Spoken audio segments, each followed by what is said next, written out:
Well, greetings everybody and welcome to a very late, really, March edition of the Inworld Review. Of course, it's the 31st of March, which is the last day of the month. And tomorrow will be another day, a day which you probably would prefer we weren't broadcasting, just in case. Don't believe me, don't you? But we're only a short few days away from the 4th of April, and the 4th, 5th, and 6th of April are the days devoted to this year's Virtual World's Best Practices in Education Conference. Now, it's only 3 days this year, although there are all sorts of auxiliary events before and after. And as far as the main event is concerned, this year it happens over in the Second Life platform. We will be there recording some of it, and other people will be there recording other bits of it and everything else. But we are joined today on the show to chat about it all by Feenan, otherwise known in real life as Kevin Feenan, who is, I suppose, he's from Rockcliffe University, but titles are weird, aren't they? Let's say he's the person I consider to be the person that convenes VWBPE. Welcome, Feenan, or Kevin. Excellent. Thank you for having me.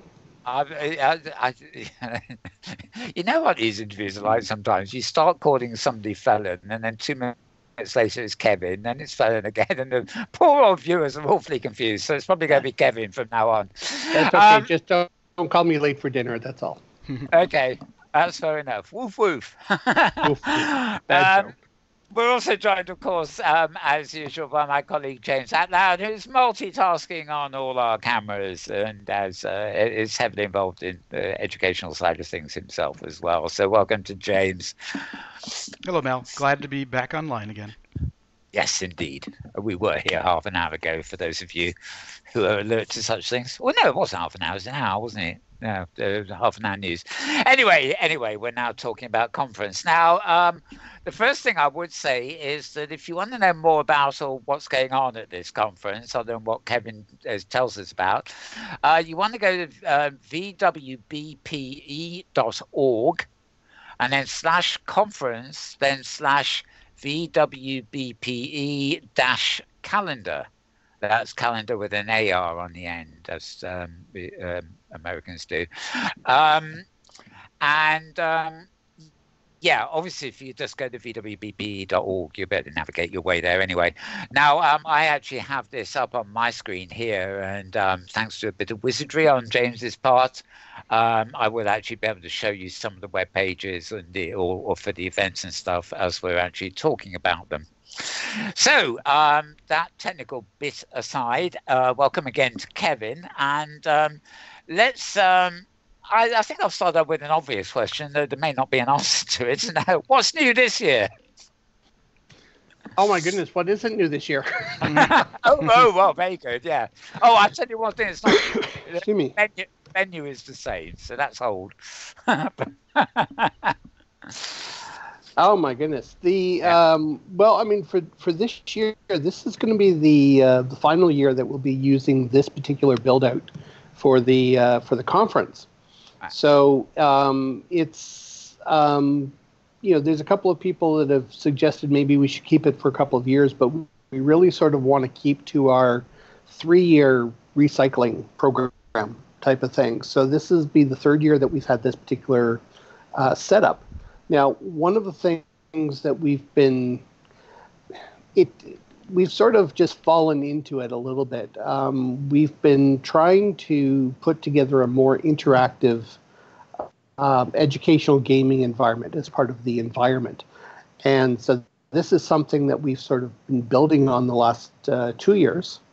Didn't quite start out that way, but it morphed last year, and then this year we're building on it even further. So we actually have an IRB approved research project that's going to be going on the regions with the University of Texas Rio Grande Valley. And so as people go through and they play the underwater game that we have set up, they'll also have an opportunity that they can be involved in some research related to education and the use of virtual environments for education. So that's going to be kind of neat. But the principle of what it is that we're doing is going to extend into our future conferences, such that, and I guess this is part of how the conference is sort of evolving as we've been going along. Like about 5-6 years ago, we introduced the idea of a quadrivium,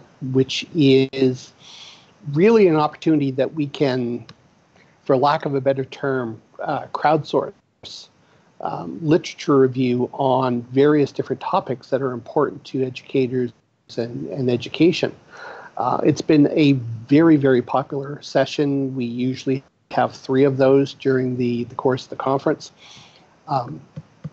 And so as we've been building these things bit by bit, the conference has been turning not 100%, most definitely, right? I mean, we're still an educator-run conference, but there's a lot more program now which is being developed by the conference organizer and related teams than when we initially started. So when we initially did this back 12 years ago, everything was generated by the community. So all the presentations were by the community and what have you. But as we've been going along, what we've been finding is that there are certain aspects of networking communication enabling the various different folks that we have available, where we found that creating our own bits and pieces of program to go into the overall conference program is actually extremely beneficial. The quadrivium was a wonderful example of that, and now the I need to apologize because I've got a bit of a cold, but now the interactive gaming components now are also a big thing, where we can actually go through and we can demonstrate in terms of not only in terms of other people bringing their best practices to the table, but we can actually show people in terms of, this is how you work with, this is how you can develop gaming inside these particular environments. Here's how you can gamify education. Here's how you can develop research. A bit like in, say, OpenSim, where you get people like Noah Malone demonstrating the use of NPCs, to educators and other people who, don't, it's one thing getting up and doing a presentation on them, but it's another thing when you're actually able to incorporate them into the whole conference as sort of, this is happening and it's part of the whole environment you're in. It is one of the other big things that's been happening, and it's been growing as we've been going along, is a few years ago we took the immersive experiences out of the main 3-4 days of the conference. And we moved them to 2 weeks before and 2 weeks after the core dates. And the reason why we did that was because a lot of these immersive experiences, it's not just simply a matter of having somebody show up and say, "Oh, no problem. We'll give a demonstration of this environment for 30 minutes or half an hour or an hour or what have you." Even when we allocated 2 hours, what we were finding is that a number of the immersive experiences really required some more time for setup. So, for example, we had groups that wanted to, we've had groups in the past which have wanted to bring people into World of Warcraft to show them what they were doing with education in there. Well, I mean, anybody that's a World of Warcraft player knows that's an 8 to 15 gigabyte download, right? Yeah. You're not showing up 30 minutes in advance and saying, "Oh, no problem, I'll just pop in," right? There's some setup to do. In addition, there's a lot of these things because a lot of them are because they are gamifying, because they are storytelling. It truly is a more interactive experience. What we found was that between the setup time and the the actual being involved in the environment. Some of these environments are extremely intricate in terms of how they've been set up, and you could very easily spend 2, 3, 4 hours inside some of these environments. I mean, some of them are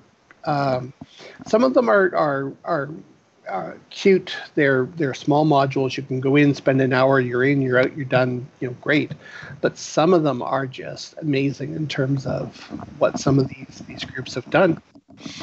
And so we maybe about 6 years ago, we discovered that people were not really going to the immersive environments during the core portion of our program because they wanted to go see all the lectures at the same time. They didn't want to go away for a couple of hours to see this one thing and then come back because they felt they were missing out.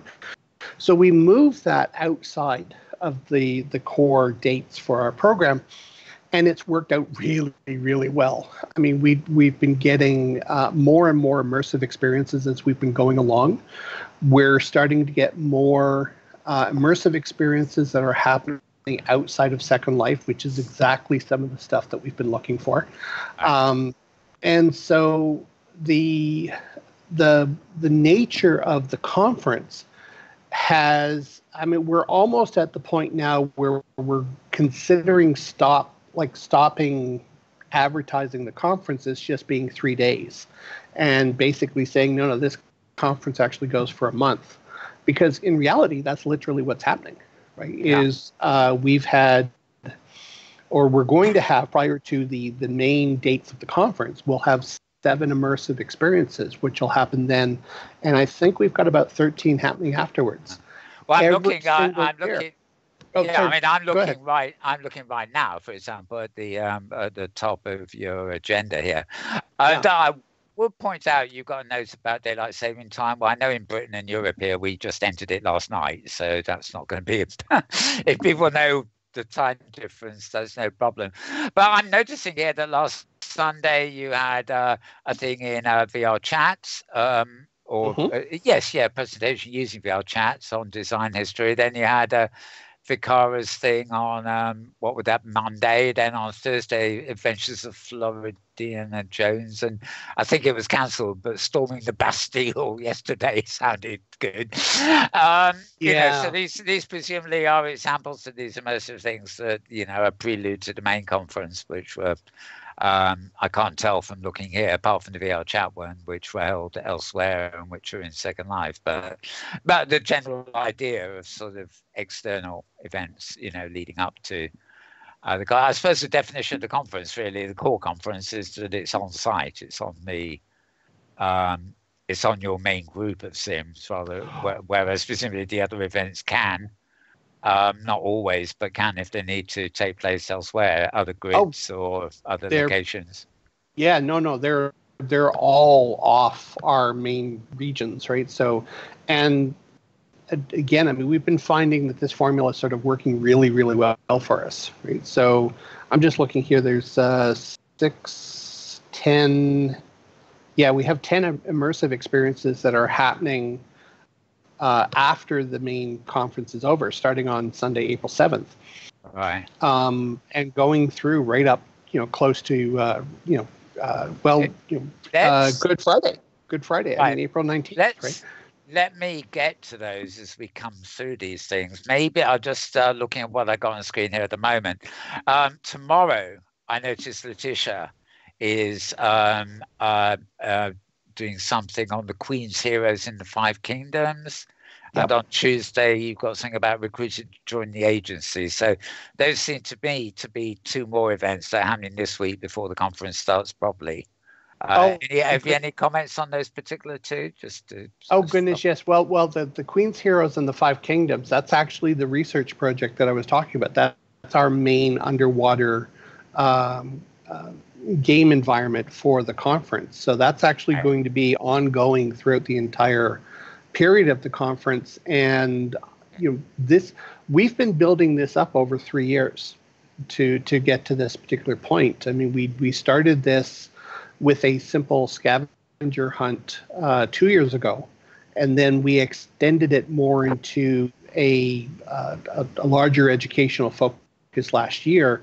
Now it's both the education focus plus, people have an opportunity that they can play the game, or they can play the game and assist with the research. It's their choice, right? So, I mean, it's like we're not trying to not make it fun for people, right? But if they're able to help us with the research portion of it as well, that's wonderful. But I mean, this is what it is that we're looking at doing going forward, right? Is that we're going to be developing a gamified environment. We're going to be developing a 3-year plan so that when we change up the environment next year, it's going to kickstart this 3-chapter adventure. And so people are going to get chapter 1 next year, chapter 2 the year after that, chapter 3 the year after that, and then we'll switch the environment around again. So, we're finding that people are having a lot of fun with that, and the social group as well. I mean, they do a lot of scavenger hunts and they do other fun activities in terms of what's there. So we're trying to take these things the next couple of steps and to show people that it's really not rocket science to really do this, that they can do this without having to go out for $100,000 in grant funding in order to make something like this happen, right? University of Hong Kong, right, is you've been recruited to join the agency. I'm sort of looking forward to that. So, I'm hoping I'm going to get a chance to pop into that as well. So, but I mean, these are just examples of things, immersive experiences that are, it's not a matter of showing up and listening to a lecture. You are a character in the story. And and that's so important to the concept of education, this idea of apprenticeship, the idea of you're engaged because you want to be engaged, not because you have to be engaged, right? And this is where a lot of these virtual environments are going, right? It's like when we initially started, you go back 12, 13 years ago, a lot of education was just simply PowerPoint inside a different, inside a 3D environment. In 3D, yes. in 3D, and there were some psychological reasons why that was actually important, but we've grown beyond that, right? We've grown beyond that particular mindset. The people that have been working with these environments understand that. The people that have never seen these environments, because this is still a niche, like notwithstanding the whole augmented reality, extended reality, virtual reality, put whatever letter you want in front of reality, right? I mean, it's still a bit of a niche industry in terms of how educators are working with these environments, how they're building content, how they're leveraging other people's content. And it's a struggle, right? Because one of the largest problems that we have inside education today is the fact that there's not a lot of money being sunk into education.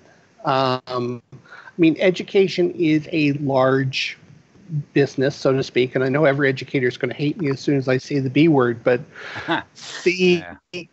you have these situations where faculty budgets are being cut all the time, right? Where they're being told we have to make our students digitally literate, and then we're not sinking the money into making that happen. And the unfortunate part is that technology can be expensive.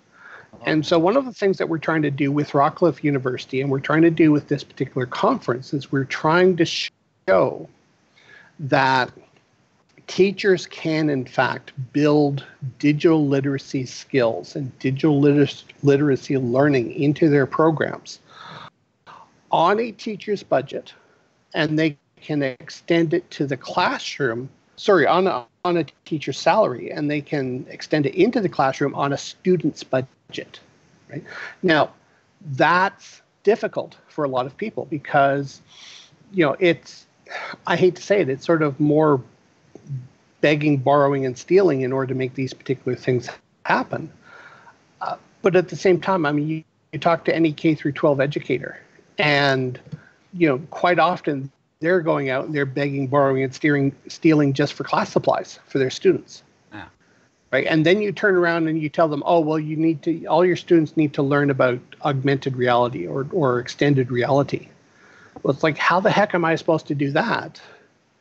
When, I mean, if you take a look at, so this is the extreme example, right?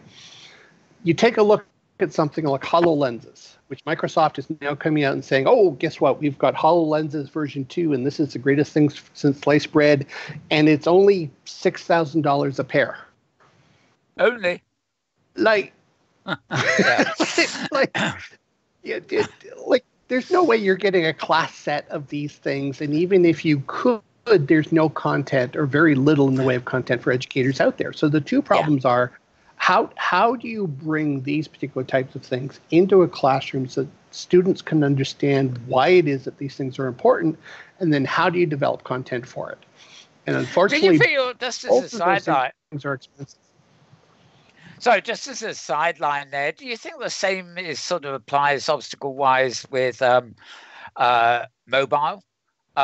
As I know in Britain, for example, I mean, it's almost assumed everybody's got a mobile phone now of some, reasonable capability. And so the AR thing where you've got, silly little 3D overlays on real life and things through a phone screen. I mean, it's not a totally immersive environment like, on a big screen or in a headset.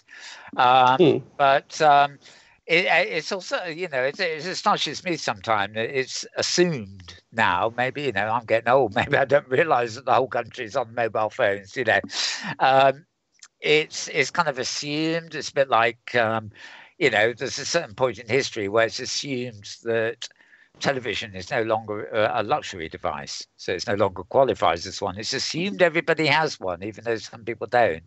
And I think it's the same with mobile phones now, although obviously VR kit is not the case, that, as you say, is a niche thing at the moment. But do you, just as a curiosity question, really, do you feel like the interactive digital side of education, do you think that has been enhanced and it's been taken up on the mobile side a bit more? Not a bit more, a lot more.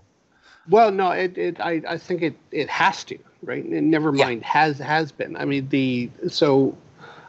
unfortunately, this is a little bit more anecdotal. I'm quite sure, if I went out, I might be able to find an actual research study on this. But from what I'm hearing from people in the education industry, especially in higher education, not necessarily K through 12, but you've got college and university students, almost every single one to a T is showing up with a mobile device. Right.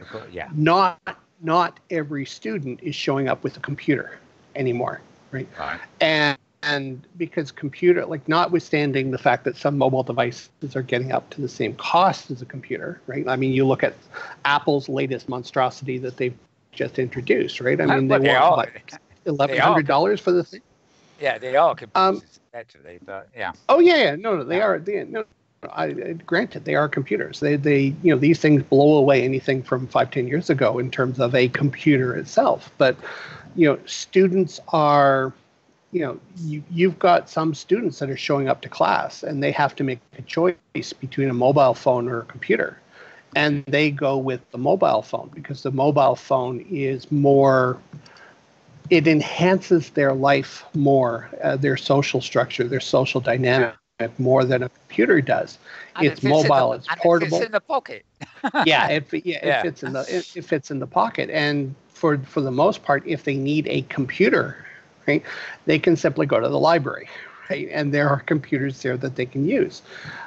When I was going to, well, mind you, I guess when I was going to university, this was just when computers were coming out, but yes, I'm old.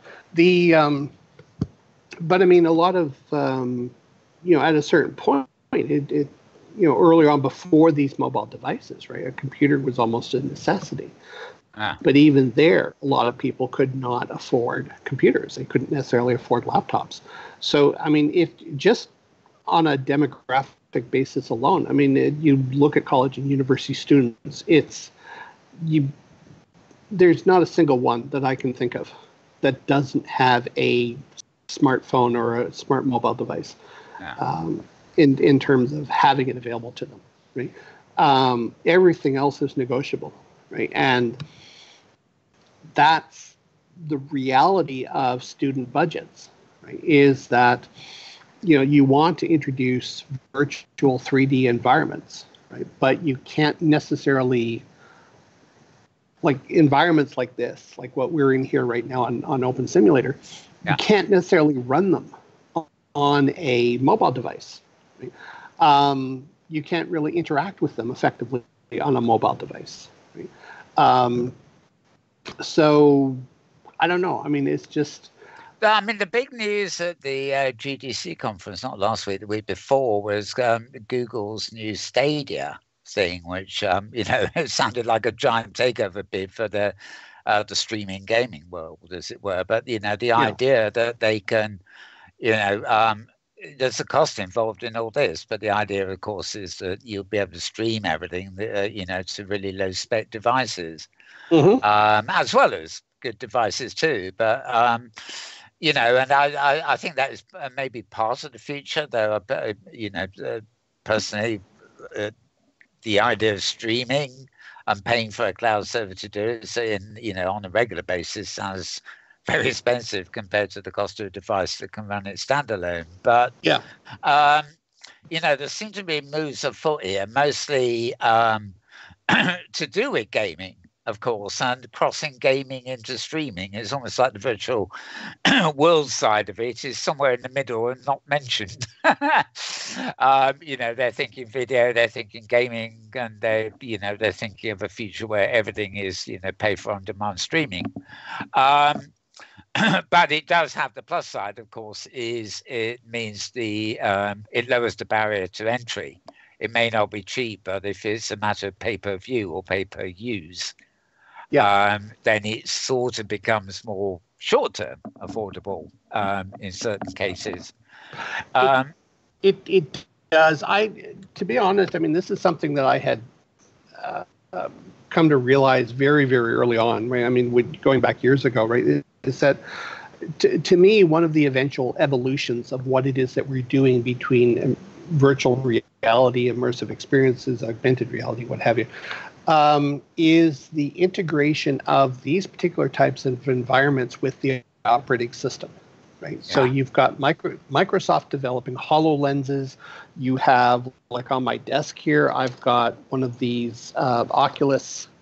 Well, I've got an Oculus Rift, but I've also got the Oculus. Oh shoot! Now I can't even remember the name of the thing. Is it the Go? Yeah. Yeah, I've got a Go. I've got a Go. I don't go to it very often. Which is sort of neat. It's sort of like, oh, look, they've put in a stripped-down cell phone inside a pair of goggles and issued it as a single device. It's about time somebody thought of doing that.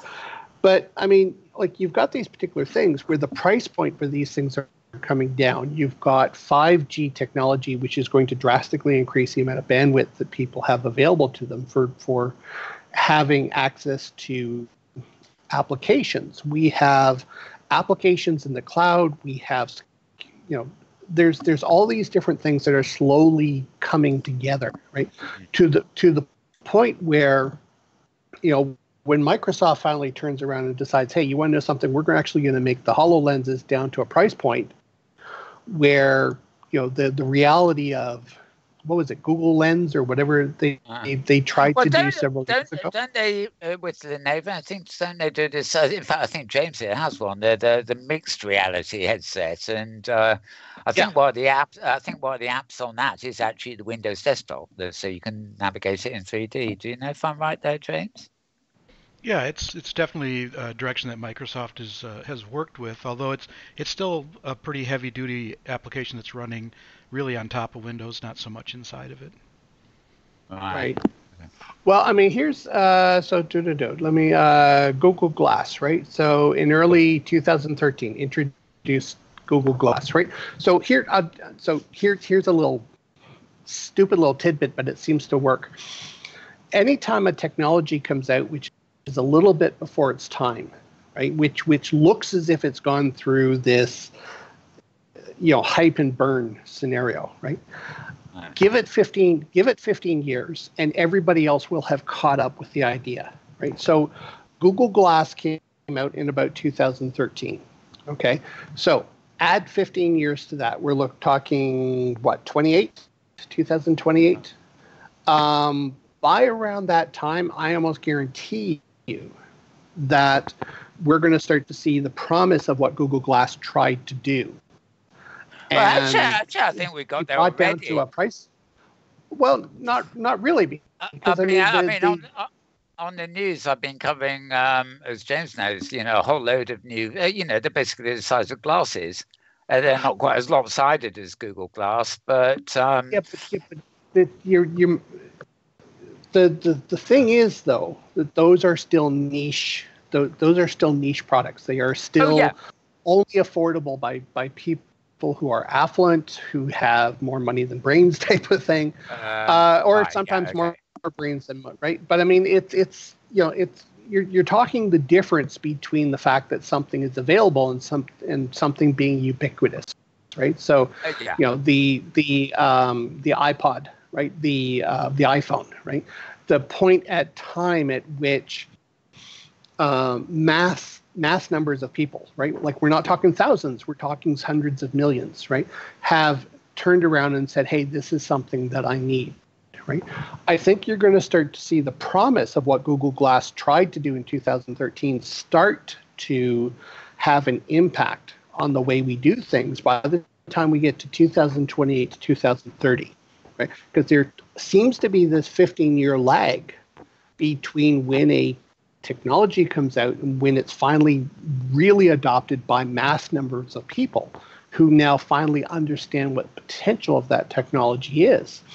So Google Glass, I don't know if they're still doing anything with it. I think they sort of killed the product off after a while. I think it's still supported, and they still make it for people in industry on demand. Yeah, I see that. But not as a consumer product or anything. Right. But I mean, see, that's one of those things that I would strongly encourage Google, don't drop the product, right? I mean, just keep at it. You're just a little bit ahead of your time. But you've got Oculus, which is into this market. You've got Microsoft, which is into this market. You've got other groups that are into this market. And, eventually we can get to the point where the promise of these particular things now start to become as ubiquitous as somebody owning a smartphone. So the ability to have a virtual environment such as what we're dealing with here, merged with something like Microsoft HoloLenses, replacing the operating system, which is going to be in the cloud along with your data, right? Drastically lowering the cost of access to all of this, right? And then supplementing some of the, or in fact, potentially replacing some of the things that we currently do with mobile phones.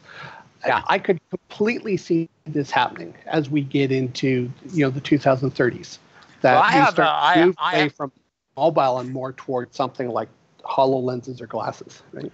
I tend to follow more the trend towards glasses. James will attest, but there've been a few releases very recently. But I think the drawback, and I won't say it's the solution to mass adoption, but it's impeding it a bit, is that you're talking about these heavy things that go on your head. Even Google Glass, it's not a natural pair of glasses, and it's lopsided because it's got that thing on one side. But people have already brought out glasses that actually doing the set. There's actually some really cheap pair of glasses come out this week, but they're not true smart glasses. I think it's Samsung or Nintendo or somebody's brought out a really cheap augmented reality thing.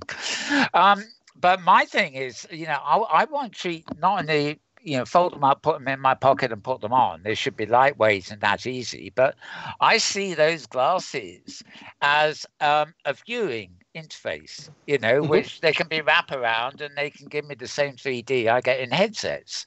And people say, oh, well, we can't put the process, you mentioned earlier, Google Go, so Oculus Go's like, it's got a whole mobile phone inside it or whatever.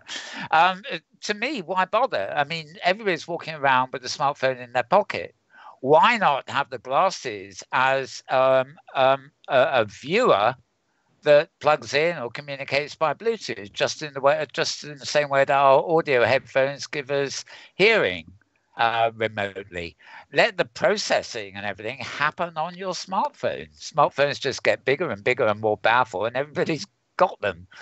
Yeah. So why would I ever want to go out and buy one of these clunky things? I'm not talking about waiting 15 years till they're ubiquitous. I'm thinking of, how do you take a bloody great helmet and persuade people that this should be ubiquitous and they should be walking around with one? You don't. You need a pair of fold-away glasses that people can have in their pocket and pull out when they want it. It's what I keep referring to as the path of least resistance. Yes. Right? The more things people have to do, which is contrary to their nature, the less likely you're going to be able to see it. It doesn't matter how cool the effect is, right? It's so long as it's second nature to the path of least resistance. So long as there's something else out there which is easier to use, that's the technology that people are going to adopt, even if there are problems with it. It's one of those things where you sort of trade off how much you're willing to compromise, right? So, do I want a Samsung or do I want an iPhone? Well, both of them suck, but which one sucks more, right? And depending upon what features you find are important to you and your own personal path of least resistance determines whether or not you're going to be a Samsung user or whether you're going to be an iPhone user. I mean, I found with the iPhone that the number of problems I was experiencing with it with regards to the ability to integrate and share data were so overwhelming that iPhone is no longer an option for me because iPhone basically forces you into this everything I do has to be Apple related. Right? It's iCloud. Yeah. Yeah, I mean, you can't share files unless you're using the iFile, the iCloud, and I'm sort of like, no, I want to be able to share files with whoever I damn well want, and that to me is a deal killer, right? But for a lot of other people who use Apple, they don't care about that. What they, they're willing to put up with the inconvenience of an iCloud in exchange for all the social features that they get. That's their personal path to least resistance. And so any new technology that comes out has to address a similar type of concern in terms of how things move forward. The Oculus Go, wonderful, nice little product. It's nice, compact, right? Battery sucks, but of right. But I mean, you can power thing up. You can use it for a couple of hours. You can play a couple of games with it. The little hand controller, really needs to be improved drastically. But, but it's interesting. It's cute. Would I? I need a patch of memory foam on the bit that attaches to my nose because it is so uncomfortable. Oh God, yes. But I mean, this is the thing, right? I mean, it's bulky, it's heavy, you thought you had hair wearing hats. I mean, this thing will really muck your hair up, right? So, I mean, there's all kinds of reasons why, notwithstanding how cool it is, why it's not the path of least resistance in order to get wide-scale adoption. HoloLenses might be going more in the correct direction. I don't have the funds available that I can get a copy, a pair of these things myself to find out.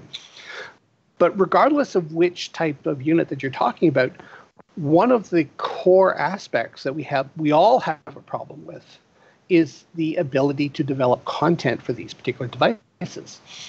And until the cost of content comes down, right? Because this is part of the way iPhone managed to get their model out there, right? Was that they drastically improved the ability for people to go out there and create content for their devices, right? As opposed to the Microsoft philosophy, which was no, we want to control the development of all content, and you have to be a Microsoft certified engineer. Like, they made it really overly complicated because they were building off of their experience with Windows, and it worked for Windows, but it didn't work for mobile. Here comes Apple, and they basically said, no, you have to go through our store, but we're going to make this wide open, and we're going to make this simple and easy to use so that anybody can create an app.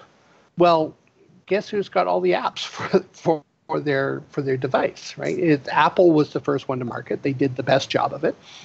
And that was part of what sucked a lot of people into that particular product. Same thing has to happen with regards to the virtual environments. We have these virtual, augmented, and extended reality type opportunities that are out there but the ability for the common person to go out there and develop content is between slim and none. And the few companies that are out there that are trying, quote unquote, trying to make it easier for people to use are so expensive that it's outside of the budget range of the average user, unless they're trying to develop a commercial application. This is what made Second Life so amazing in terms of what it was that they did, right? So here's a virtual environment that's free, that's relatively easy to use, that everybody can create content on with a little bit of training. What is not to like about that particular model, right? It's the whole reason why Second Life and OpenSim have still to this day are considered part of the gold standard of what you can do with these particular types of environments. Yeah. But you look at High Fidelity, you look at Sansar, you look at the Unreal Engine, you look at Unity, all of these things that are out there are, the learning curve on them is fairly steep. It's fairly substantial. Unity is not cheap to get. The Unreal Engine is not cheap to get. Even Sine Wave is trying to price themselves up in the same range that Second Life is in terms of as a commercial product, right? And even though they're trying to correct some of the problems that Second Life has with their particular environment and build it off of the Unity engine, which is amazing that they did that, because that was the exact right, from my opinion, that was the exact right thing to do. I mean, they're slowly trying to build that particular product up, but they really need a little bit more investment into the product. So, I mean, for example, last year I sat down with the CEO of the company, and they started going through in terms of, here's all the different things that we're going to introduce with it, including a gaming engine that will allow you to create your own NPC characters. Now, that's a game changer, right? Because you can't do that effectively with any other environment. And Sine Wave is saying, we're going to introduce this out of the box as part of coming onto our particular system. Well, I went back 4 months later, and the product still wasn't available. I think you need to study the actual definition of out of the box in their case. Yes. Which box? I know, but I mean, there's so much like over the like. I think there's a little bit of apathy with regards to virtual reality and the types of things that we're dealing with here, but yet there is so much that is still yet to come, and it's being driven by a confluence of technologies that are all over the next 10, 15 years are really going to continue to change the way in which we interact with technology. Like I said, 5GL is a huge game changer. Bendable screens is a huge game changer. That's just coming out now. Continuation of extension of how we interact and work with information in the cloud. The quantum computing is a huge issue, especially with regards to is a huge game changer, especially with regards to security. Right? I mean, we've got all kinds of different things that are going on, and a confluence of these things will end up drastically changing the way in which we interact with technology. So if people think that we've sort of hit the apex of where it is we're potentially going, over the next 15, 20 years, we are going to see as much change. Even though Moore's law isn't sort of, increasing the processing power of computers the way it used to, the amount of physical innovation as a result of the way we're understanding physics related to technologies, because of how that's changing, we've got all kinds of other technological changes that are coming along right behind it.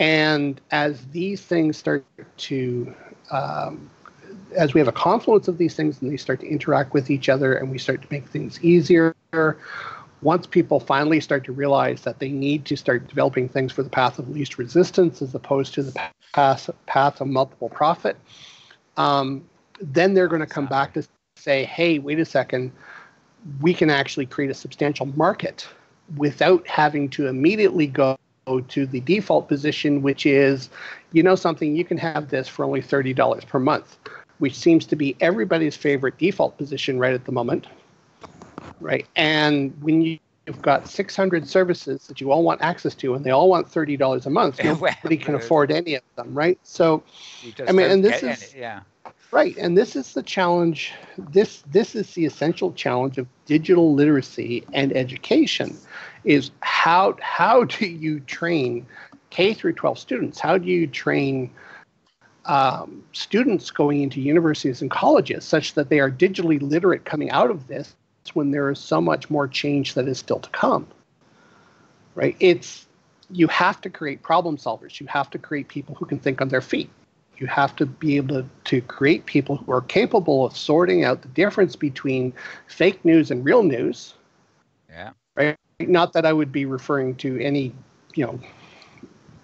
either way, we'll leave him off to his own devices. It's backcrap crazy, but it's just, it's the people going through early education systems today are going to have a really, really tough time. And the folks that are in the 50 plus bracket, which are now being influenced by changes in career paths, are going to have as tough a time, if not tougher, if they do not have a technology background or an understanding of technology up to this point. Because you get a lot of people that go into an industry and they say, okay, well, I've got a full-time job, I'm set for life. Well, no, you're not. Yeah, good right? You have to develop a philosophy of lifelong learning, and just because you're at 45 or 50 doesn't mean that you stop learning at that point. You got to go back to school. You got to keep understanding where this technology is. You have to have an opportunity to tinker and to play with this stuff, right? And this is part of what our conference allows people to do, is to go in and to understand what you can do and to see what you can do and to touch things, right? Yeah. And that's what we need. We need to create an environment where people are not afraid to fail in going forward, because these are tough. These can be tough concepts, right? But they don't have to be, right? It's all about creating a positive environment in which to conduct learning and to allow people to touch and allow to experiment and allow to fail and try again, right? Every failure is a lesson learned, as they say. Yeah. Yeah. No, yeah, I mean, you made the point when you were referencing, the beginning, it was very little more than, you're transposing a whole load of PowerPoint presentations into a 3D environment. Whereas, a crucial part of it is, keeping people engaged in the environment itself. I mean, that is, so some people who've come to early conferences in Second Life and things, they come in for the thing, and then once it's over, they don't necessarily retain interest.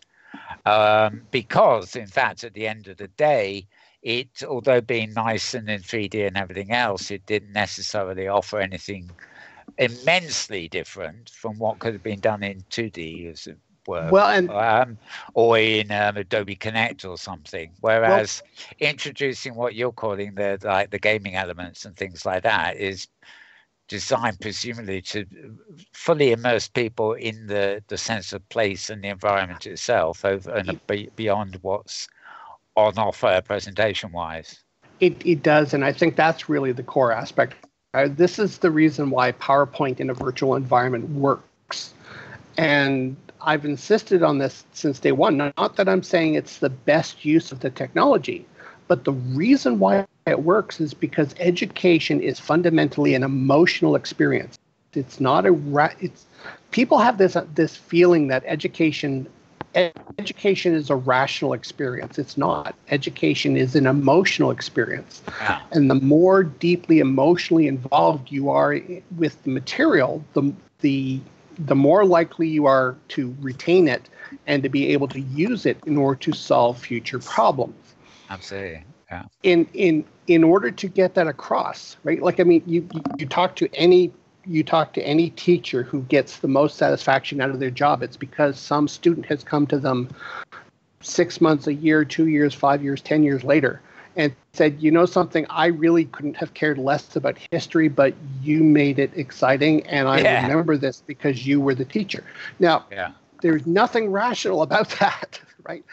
That is completely and totally an emotional reaction to the relationship between the student and the instructor and the material, and how well it resonates with that individual student.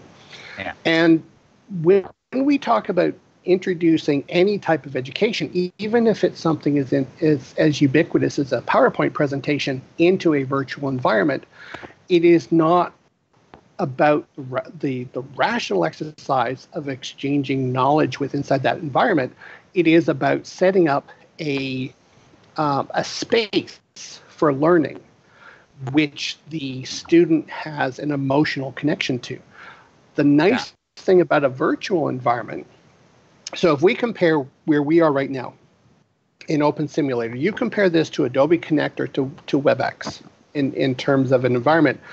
When you're on WebEx or if you're on Adobe Connect, yes, you might be able to have faces or what have you over at the side, but you are dealing with a technological interface, right? Yeah. There is, it is cold, it is heartless, there is no body chemistry, there's no real emotional connection to you or to your peers outside of the text chat or any voice chat that might happen to be going on with inside that environment, right? That's it, right? You come into a virtual space, right? And not only do you have voice and text plus the communication of the information, but you also have the opportunity that you can, it feels more like you're inside a real environment, that you have something that you can build a more emotional connection to. And that's why these virtual environments are a bit more advantageous for communicating information, because the technology is transparent to the user. Once the user becomes invested in the environment, all the technology flows off to the side, so long as it's done well, right? Yeah. So long as you don't, right? I mean, so long as you're not having problems of drivers or sound or whatever else, right? But I mean, you got the same problems with WebEx and with Adobe Connect, right? You've got exactly the same problems with those particular environments, right? But once you push all those off to the side in WebEx or Adobe Connect, you're still interacting with a bloody robot, right? It feels like a robot. It feels cold. It feels heartless. You come in here, there's a warmth to it. There's an emotion to it. And that's one of the things that when instructors are developing a course, right, that quite often gets left out of the course development. It's not a question of just saying, okay, you know, I need to teach long division to my students, right? It's a question of I need to teach long division to my students, and I need them to care, right? I think it's a lot. So you described it as the emotional engagement. I mean, I agree, but you know, I think it's like maintaining the sense of curiosity and things like that. I mean, everything from like a Windows operating system and a Mac operating system, if we come to think of it, where is, you know, too often interfaces themselves, which is something, human computer interfacing is something I'm very interested in. But the more you put an interface in front of somebody, the more you're restricting them in a way, because the interface is a product of maybe the software designer or something. It's not an intuitive thing. So as you say, WebEx, Connect and things like that, the interface is obstructive, because if you don't feel intuitively connected to that interface, the desire to explore, you know, the desire to be curious and engage just isn't there. Whereas if for all its faults, you take an interface like where we are now, in OpenSim or in Second Life, and I know some people have lots of heads-up displays and buttons all over the place, but basically, it's fairly naked. You know, it's it may look glorious, but you've got to move your avatar, you've got to talk to other people and things like that. There's no conscripted pathways. Or very few of them. Yeah. Whereas in most interfaces, the very conscripted pathways are the actual thing that deters people from wanting to use them, or for actually being able to explore them and get the most out of them. When they are badly designed, because I mean, just to play devil's advocate a little bit, and I realize this is sort of going a little bit counter to what I've just been talking about, but again, it comes back to this idea of the path of least resistance, right? Like, what is the easiest method to get somebody in order to do something that it is that they really, really want to do?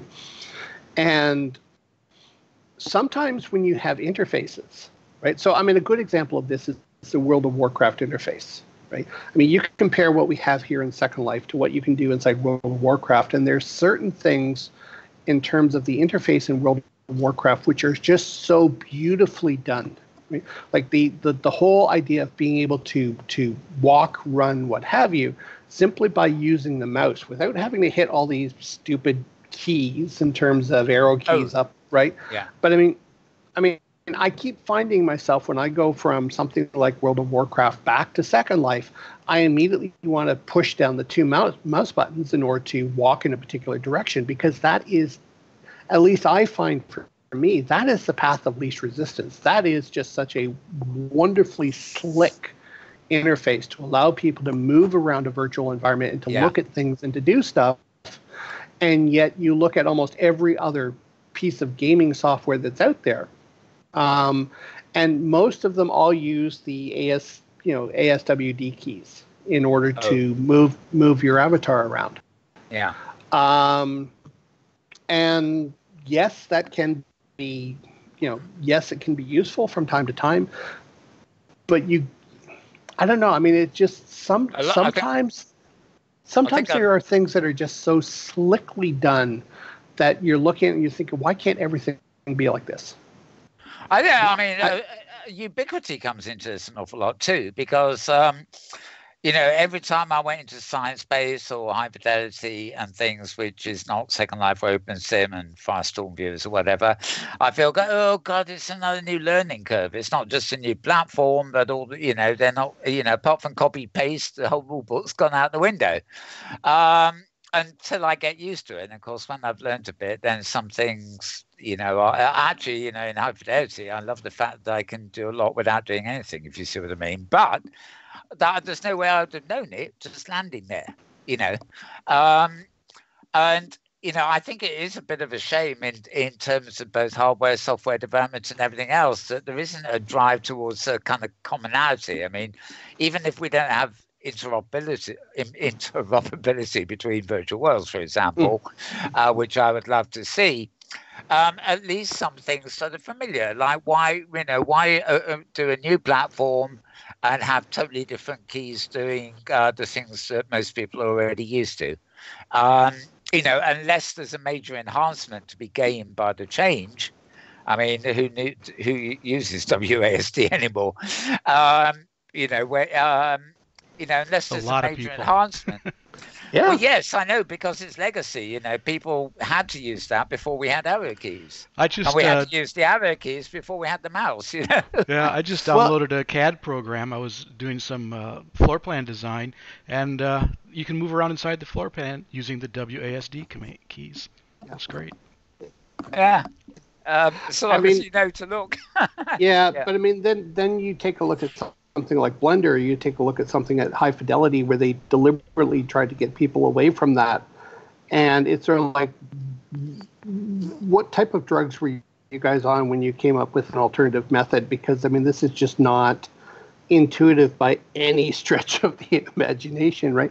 So, I mean, on the one hand, I mean, we sort of beat up on some of these companies. You look at the Oculus Go in terms of how the little controller works. Well, it still works on the old ASWD principle, right? In terms of everything that's there. Microsoft controllers still work on it's all an extension of the fact that nobody wants to mess with those control keys, because that would mess up a whole pile of other stuff if they were to actually do something logical, right? Yeah.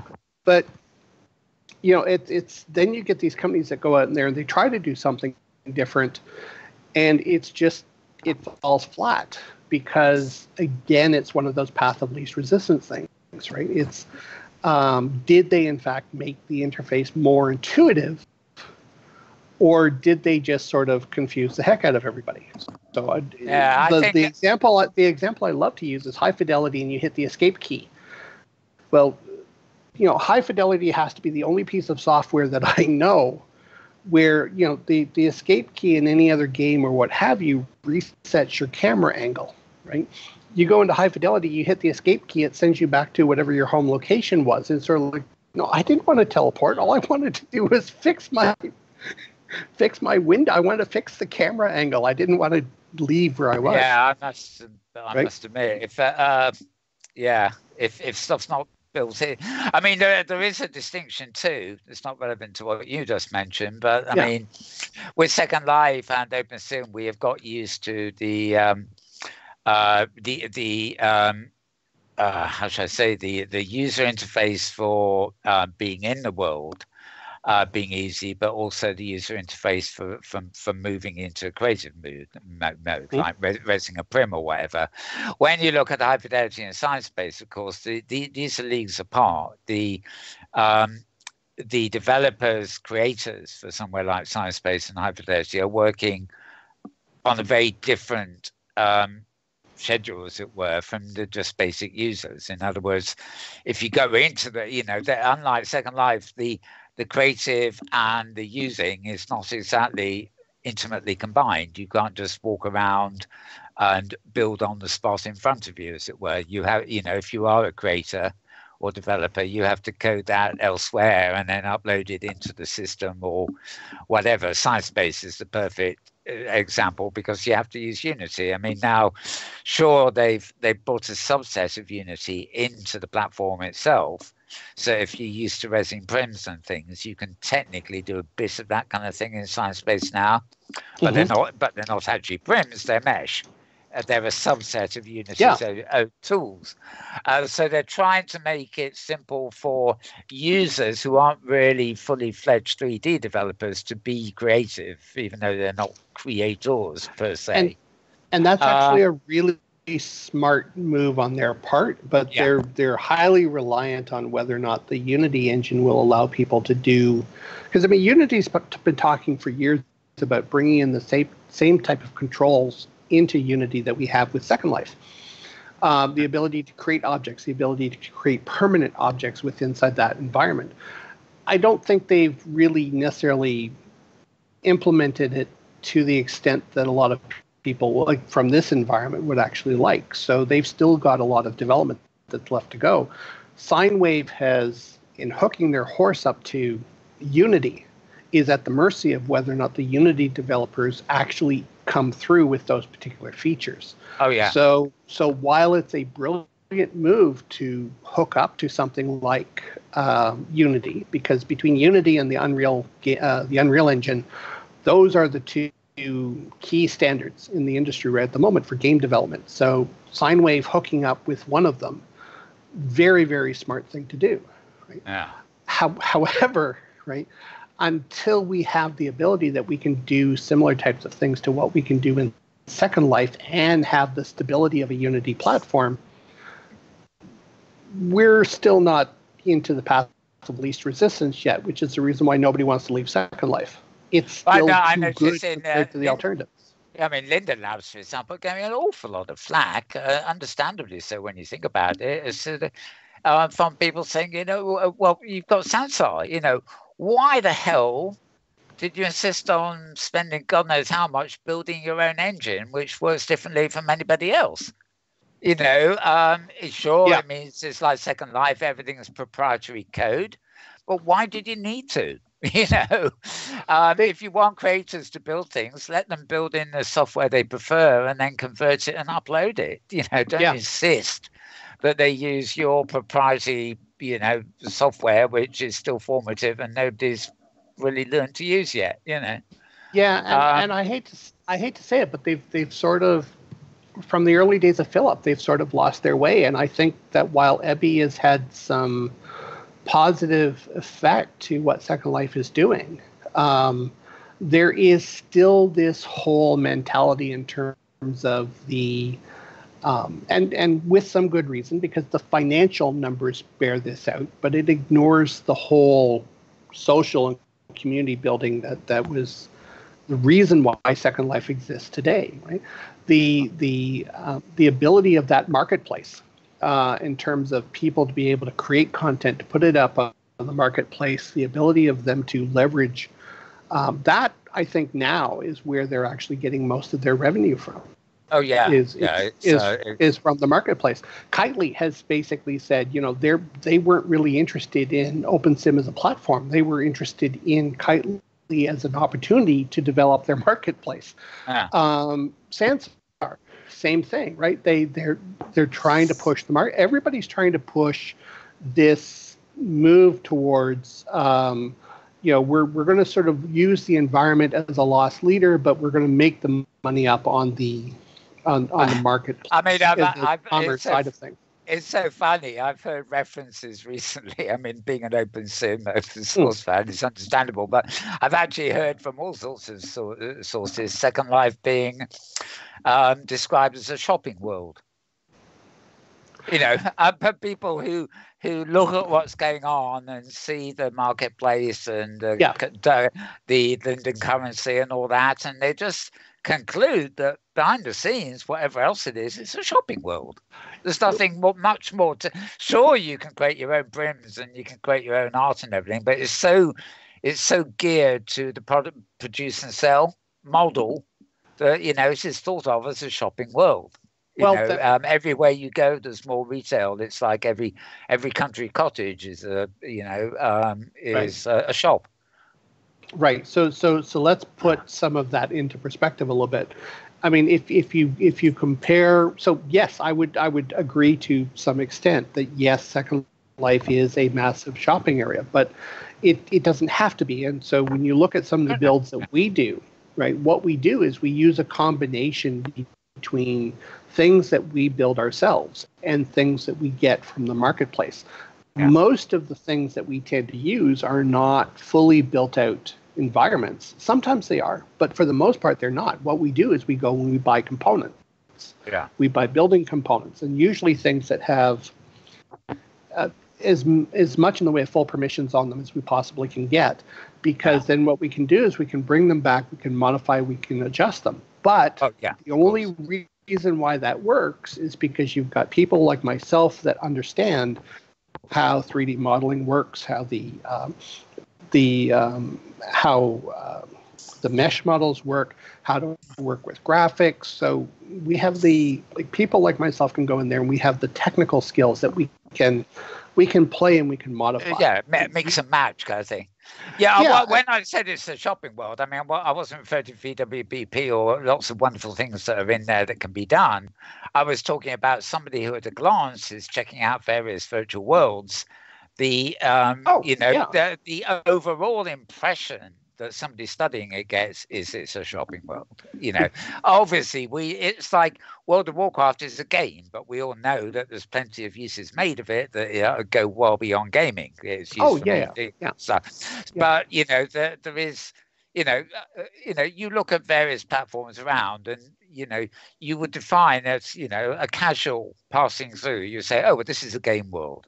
And then you go to Second Life and people just say, well, this is a shopping world. And, they spend enough time there to make that judgment call, but they're not fully immersed in that environment. So obviously there's nothing about VWBPE that is symptomatic of a shopping world. It's about education. And, it is. But I mean, I've always seen something like Second Life as being a collaboration platform. So it's yes, there is shopping that goes on as part of it.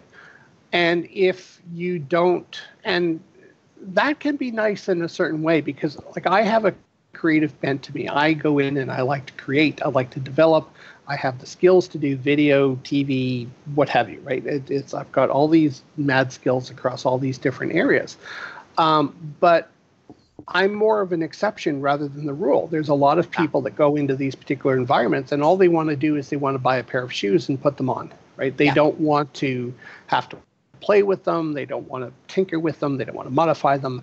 And so and I would almost suggest that the majority of people inside those particular environments, right, they're more interested in what it is that they can get, which they can use right away, as opposed to somebody like me that's going to go in there and say, "Ooh, I could leverage this to create this, that, or the other thing."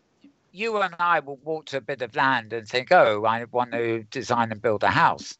Yeah. Whereas the majority of people in Second Life will actually want to buy a house, and then the things they buy are the things to decorate it, not the house itself. So it's same in real life. Some people, they go to the habitaty places because they want ideas and inspiration to supposedly design their house. But in fact, they're not designing. They're just really putting pieces together. It's more of a graphic design kind of exercise rather than building their house and actually designing their house, which would require money, of course, to hire builders and architects and everything else.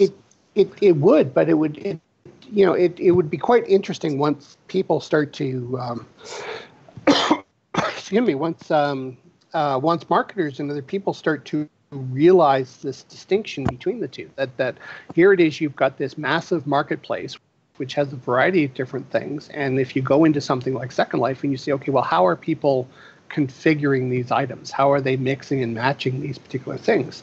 There's a whole marketing psychology to the way in which people are interacting with these particular objects, which could translate to the way in which that we enable commerce outside of a virtual environment. So, I mean, there's lots of things that people could be getting out of this if they just chose to look, but there's an awful lot of people that just don't bother to go in there and basically say, hey, what is it that I can learn from this particular environment? What can I learn from human psychology? You and I get into these crazy conversations where we go off on all sorts of tangents. I'm just thinking about we ought to, before we go too far, come back to the agenda of the conference. But yes, I mean, a segue in terms of what you've been saying there, of course, is, and coming back to the Queen's Heroes and joining the agency thing. Now, whether you call this a game or an immersive experience, especially the Queen's Heroes, which is, both storytelling and game.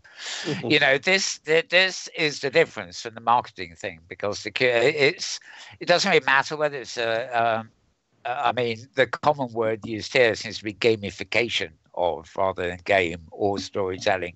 But the idea is you are actually engaging people in a thing that is certainly not a shopping experience, put it that way.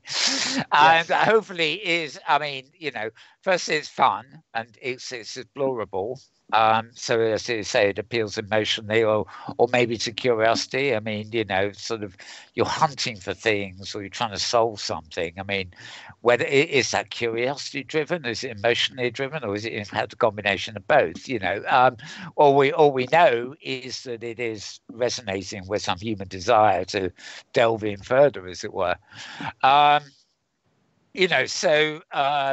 You were talking earlier about the bills and things. Some of it is inspired, new, although most of it's been there for 3 years, of course. And other components will be stuff you've maybe got off the marketplace or had contributed. So, it becomes, a mixture. But nonetheless, the whole focus of this event is education, whether it's a meeting for educators or an exhibition of educational potential. So, which may appeal to people who aren't educators per se, but want to know, what it's all about. And I think what you were saying earlier on about the engagement exercises that aren't just presentations, that's what will attract the people who want to know, what can be done as opposed to a specific thing being done. And I think to a large extent, let me give you an example. Last week I was down in Las Vegas. Letitia was down. She was giving her presentation at the SITE conference, and so SITE is offered by the AACE for the I should remember this acronym. Either way, Cite, eLearn, EdMedia, right? There are three main conferences given by the ACE group, and they all suffer from the same problem, right? Which is you get somewhere between 500 and 1,200 people that show up to this real-world conference, and most of them are there to give their presentation. They come in, they give their presentation, they leave. They're not very dynamic with regards to interacting with the rest of the environment, that's the rest of the people that are there at that conference.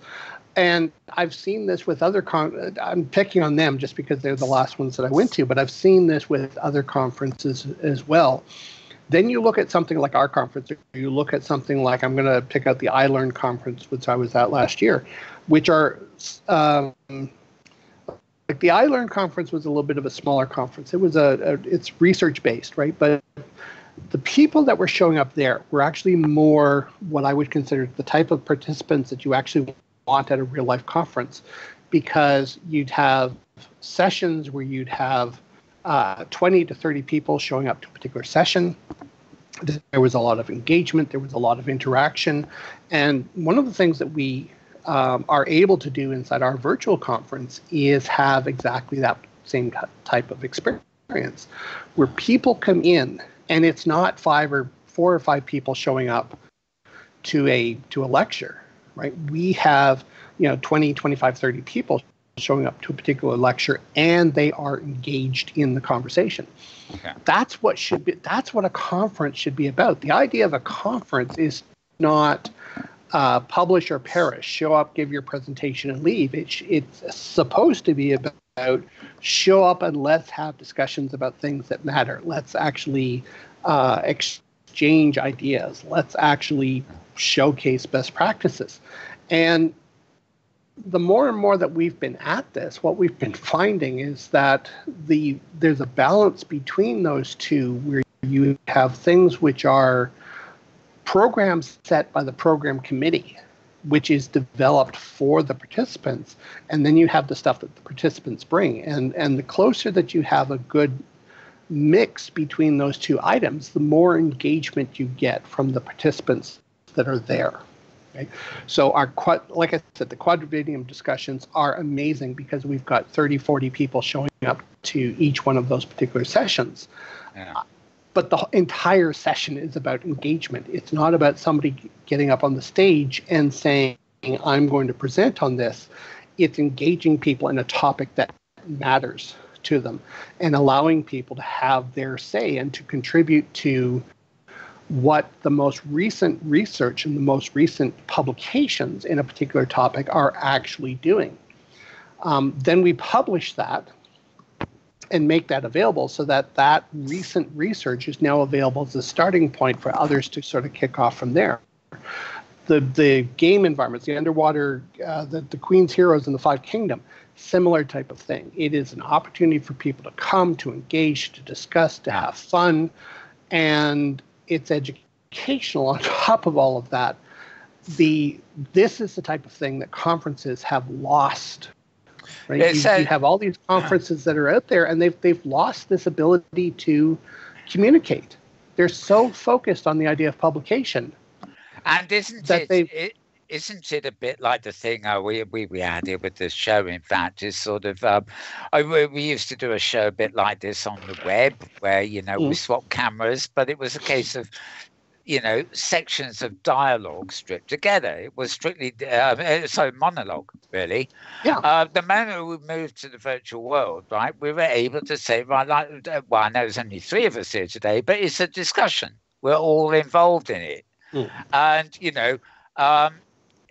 if you were sitting here on your own and I was just filming you saying all this, people would think of it a bit like a monologue, a lecture.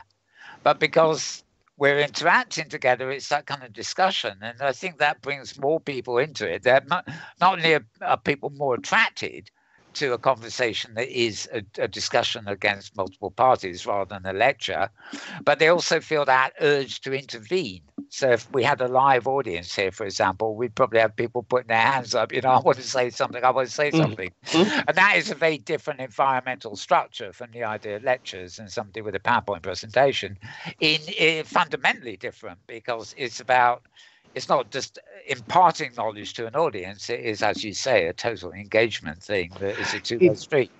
It is, and this is what we've been trying to do with VWBPE. Is we've been trying to, like, every time we introduce a new concept to what it is that we're doing, it's every single item that we've had has been focused on this idea of engagement. It's not a question of basically saying, we're going to put something out there and one or two people might interact with it. It's like, no, we're putting something out there so that everybody can interact with it, and not only interact with it, but have a realistic discussion or a realistic ability to communicate after that particular activity, right? Because if you lose the ability to communicate with your community, right? If your community is just simply a thing, a picture that you hang on the wall, right? It's not a community, right? It's just background, it's noise. Right? You need to, in order to stimulate the mind, in order to create new ideas, in order to develop solutions to real world problems, you have to be able to challenge people to say, what do you think about this, and what is your opinion in terms of how we need to move this forward? It can't be all about you putting it, like, not that I wouldn't be doing that right now, but it can't be about you going out there and saying, this is my opinion. It needs to be about you going out there and saying, what's your opinion? And let's see if we can learn something from each other that neither one of us knew before we started this. And this is one of the reasons why I really love a lot of the people that come to VWBPE, is because quite often I have really, really good conversations with people that have knowledge that I don't. And I'm not talking about just in the lectures, I'm talking about outside of the lectures, right? Is, being able to sit down, to have conversations, to be able to work through complex issues, and to get a better appreciation for the complexities and the nuances of what those challenges are, and how we can potentially overcome those things to make things better. And yet so much of what we have in society today is designed exactly to go in the opposite direction, to stop asking questions and just to accept that, these big corporations have all the answers, which they don't, right? They have a marketing agenda, and, they're sort of hoping that you'll just sort of go with the flow with them until they figure out how they're going to convince you to go buy something else, right? Yeah. Okay, let's before we actually go back, and let's just go through the individual things on the conference agenda, because otherwise we'll have an interesting discussion into the next tomorrow, and we'll delve into economics, and we'll be completely off topic. Meanwhile, I'm afraid you can't see this, but I'm going to ask James to put my screen on screen at the moment, because this was a post that I laughed at today and liked in Facebook, of all places. It's two pictures together. The first picture shows 3 bowls full of cat kibble, and nice and pretty and arranged very uniformly, and it says developer making a simple intuitive UI, and then the picture underneath is the same picture. It says users, and it shows 3 cats who obviously want to be in every single bowl, entangled with each other. And the metaphor there is that the simple intuitive UI definitely has not worked on the users, which I think reflects something of the conversation we were having earlier about UIs getting in the way of things. But anyway, you can't see that. But and Kevin, I put the link in Skype chat if you want to see what Mal's talking about. Oh, did you? Okay, it's just an anecdotal thing that's kind of funny. So I thought I laughed at it, but it's the wording that makes it. The metaphor for a user interface. Anyway, moving on. I'm going to move back over to our actual schedule here. So I'm going to move forward to Thursday, which April 4th, of course. Now, the conference, well, you might call the focal point of the conference, the 3 days of the main part of it, for want of a better word, starts at 8 a.m. And this is US Pacific time, of course. Yep. It starts at 8 a.m. And between 8 a.m. and 9 a.m., you've got the kickoff and ribbon cutting, is what you call it.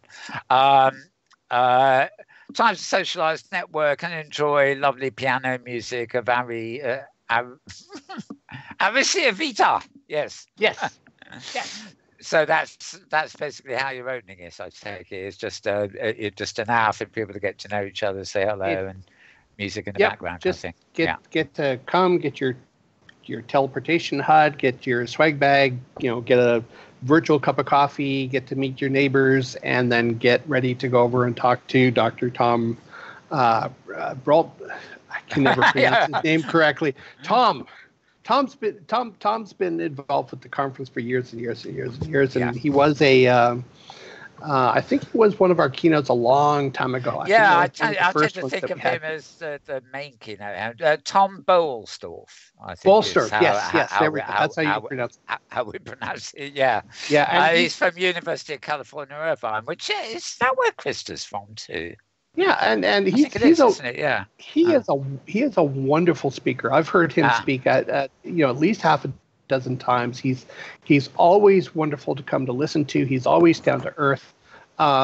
He's got very unique perspectives on the virtual environments and their implication for society and what have you. And so I'm really looking forward to his talk, and I'm glad that he agreed to come back and after so many years agreed to come back and be again for this.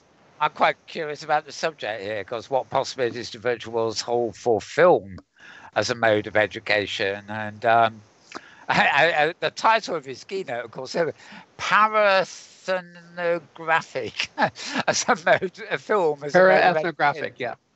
Lessons from disability in virtual worlds, because of course he is an anthropologist, and he's studied a lot of use cases, and the work he's done with avatar communities is very much part of that.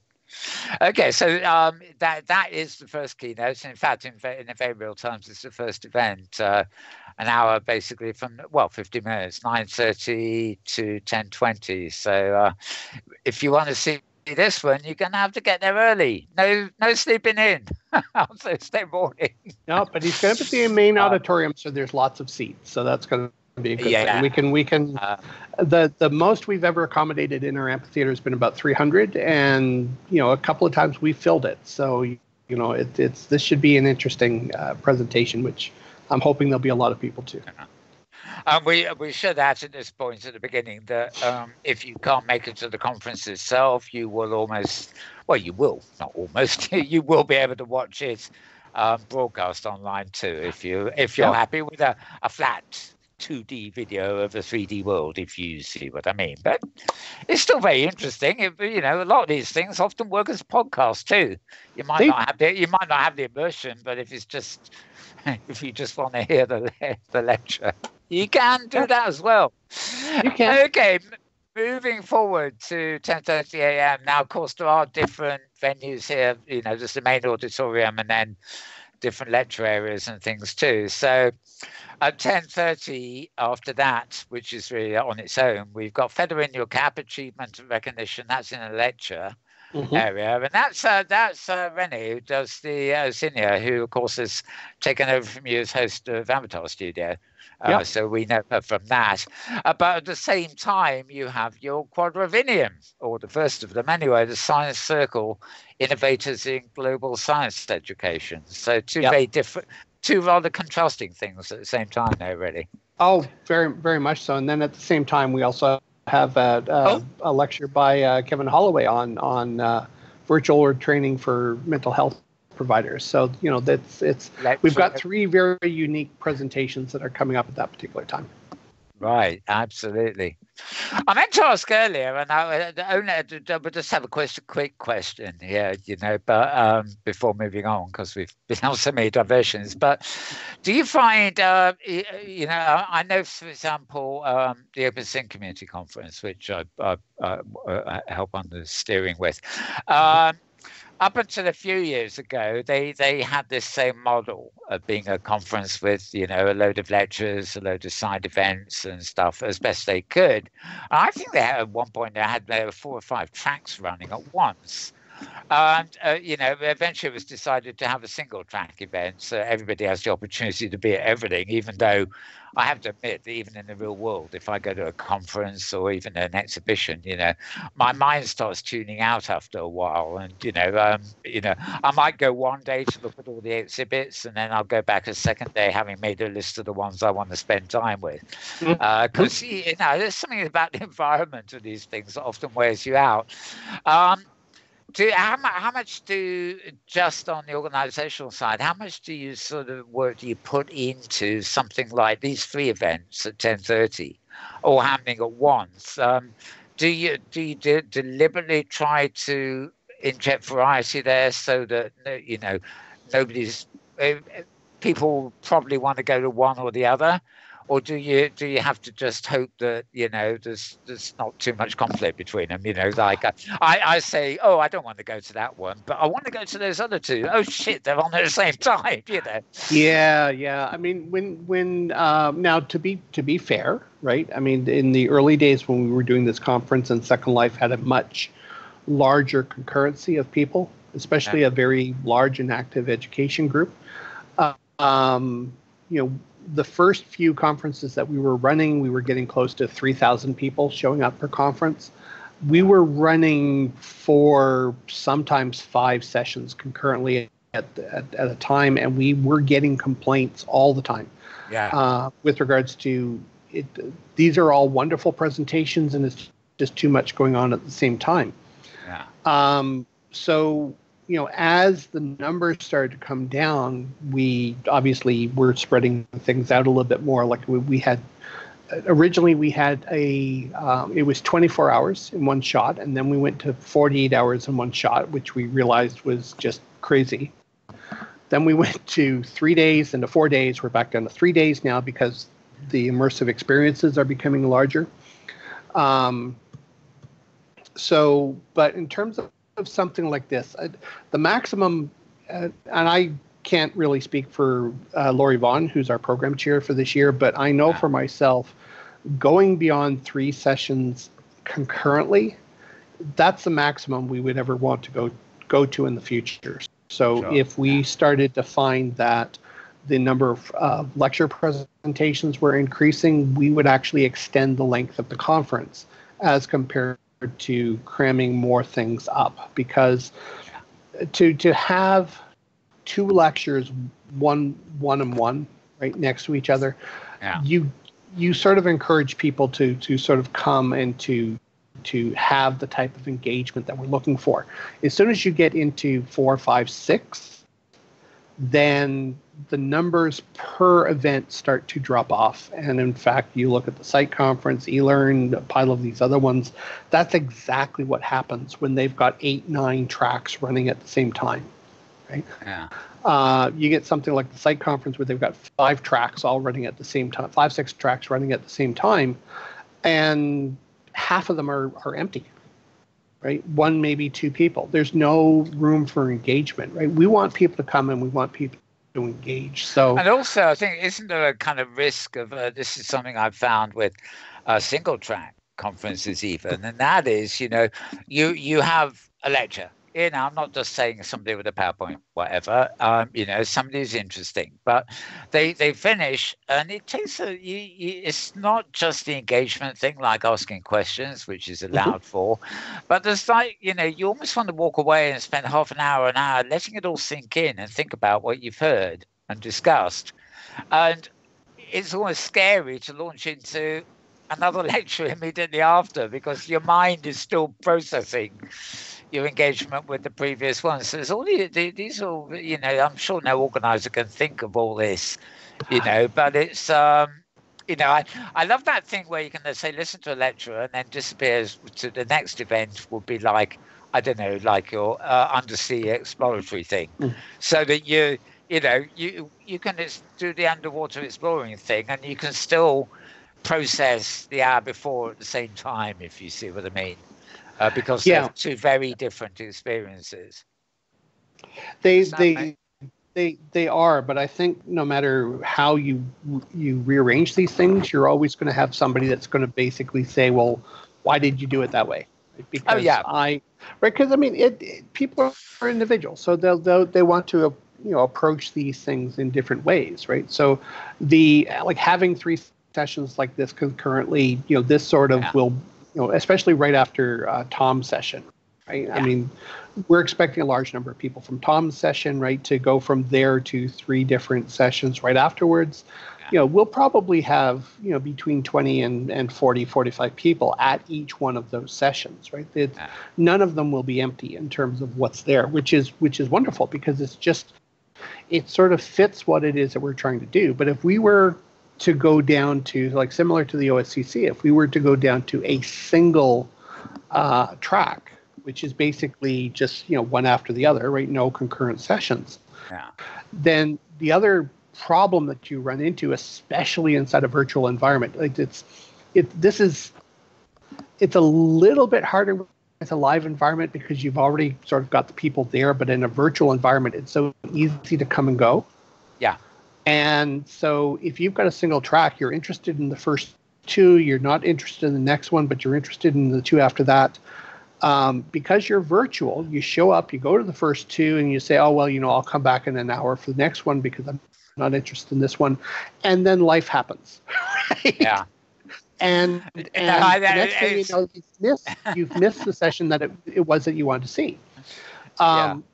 So, there's pros and cons to this back and forth. I mean, having multiple sessions, having at least 2 tracks, to me is advantageous because ideally somebody will find something between 2 or 3 tracks that they will want to come and see, right? And because there's the engagement, they know that they're going to have an interesting time once they get there, right? And so you're not encouraging people to leave.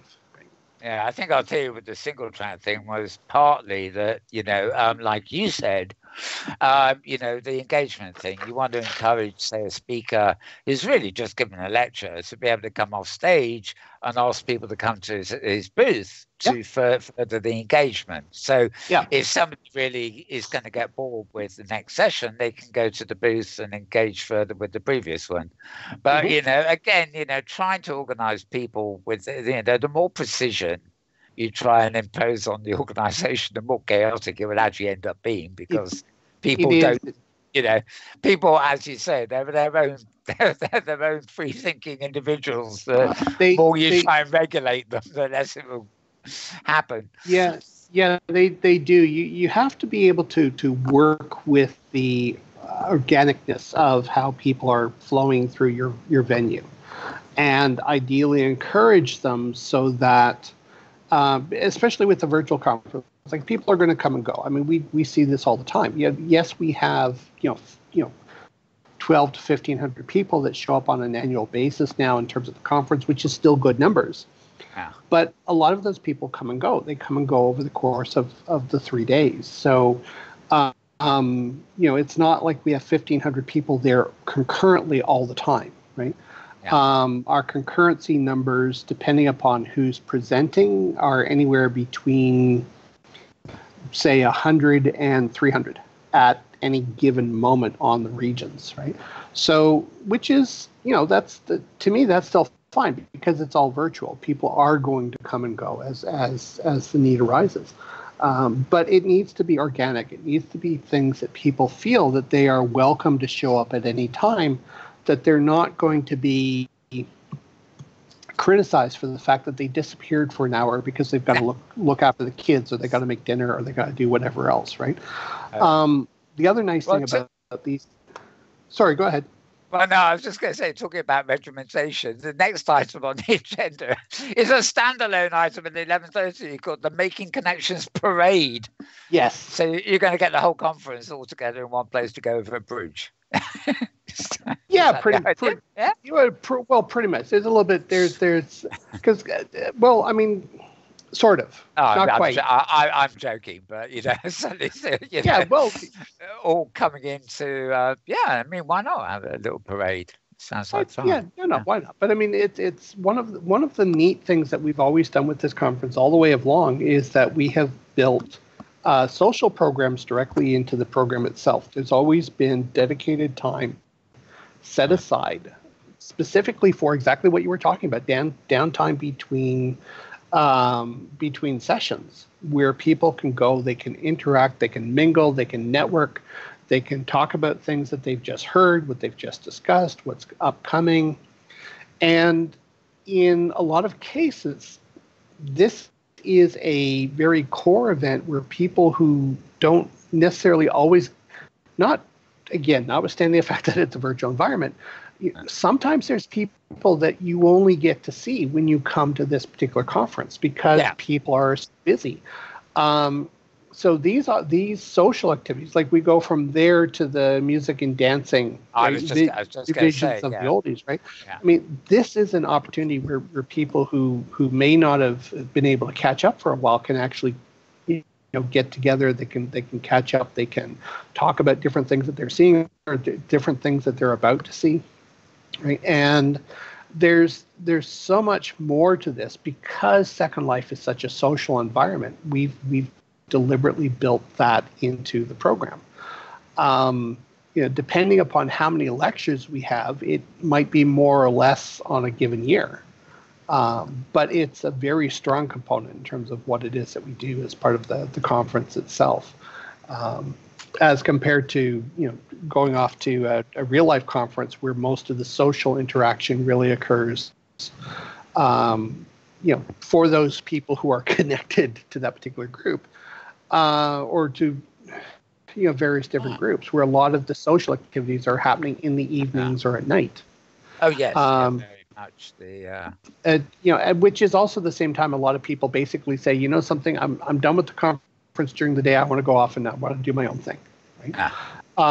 Like sometimes you get the sort of in crowd that's off, and they're trying to encourage, hey, let's go to a bar or to a music venue or to what have you, right? And dinner, dancing, that particular type of stuff. Right? And so we've built that directly into the program here. Okay, moving on. Right. Now that I've beat that one. 1 p.m. We're back to the quadrivium. Right. So this is actually quadrivium to be announced. Yeah, this is revisit, right, assessment and to be announced moderators. So, okay. So this is actually one of our actual quadrivium sessions being held at the Quadrivium Theater. And what we're going to be looking at here is with regards to the concept of assessment, because with Inside Education, you have formative and you have summative assessments. Summative assessments are essentially quizzes.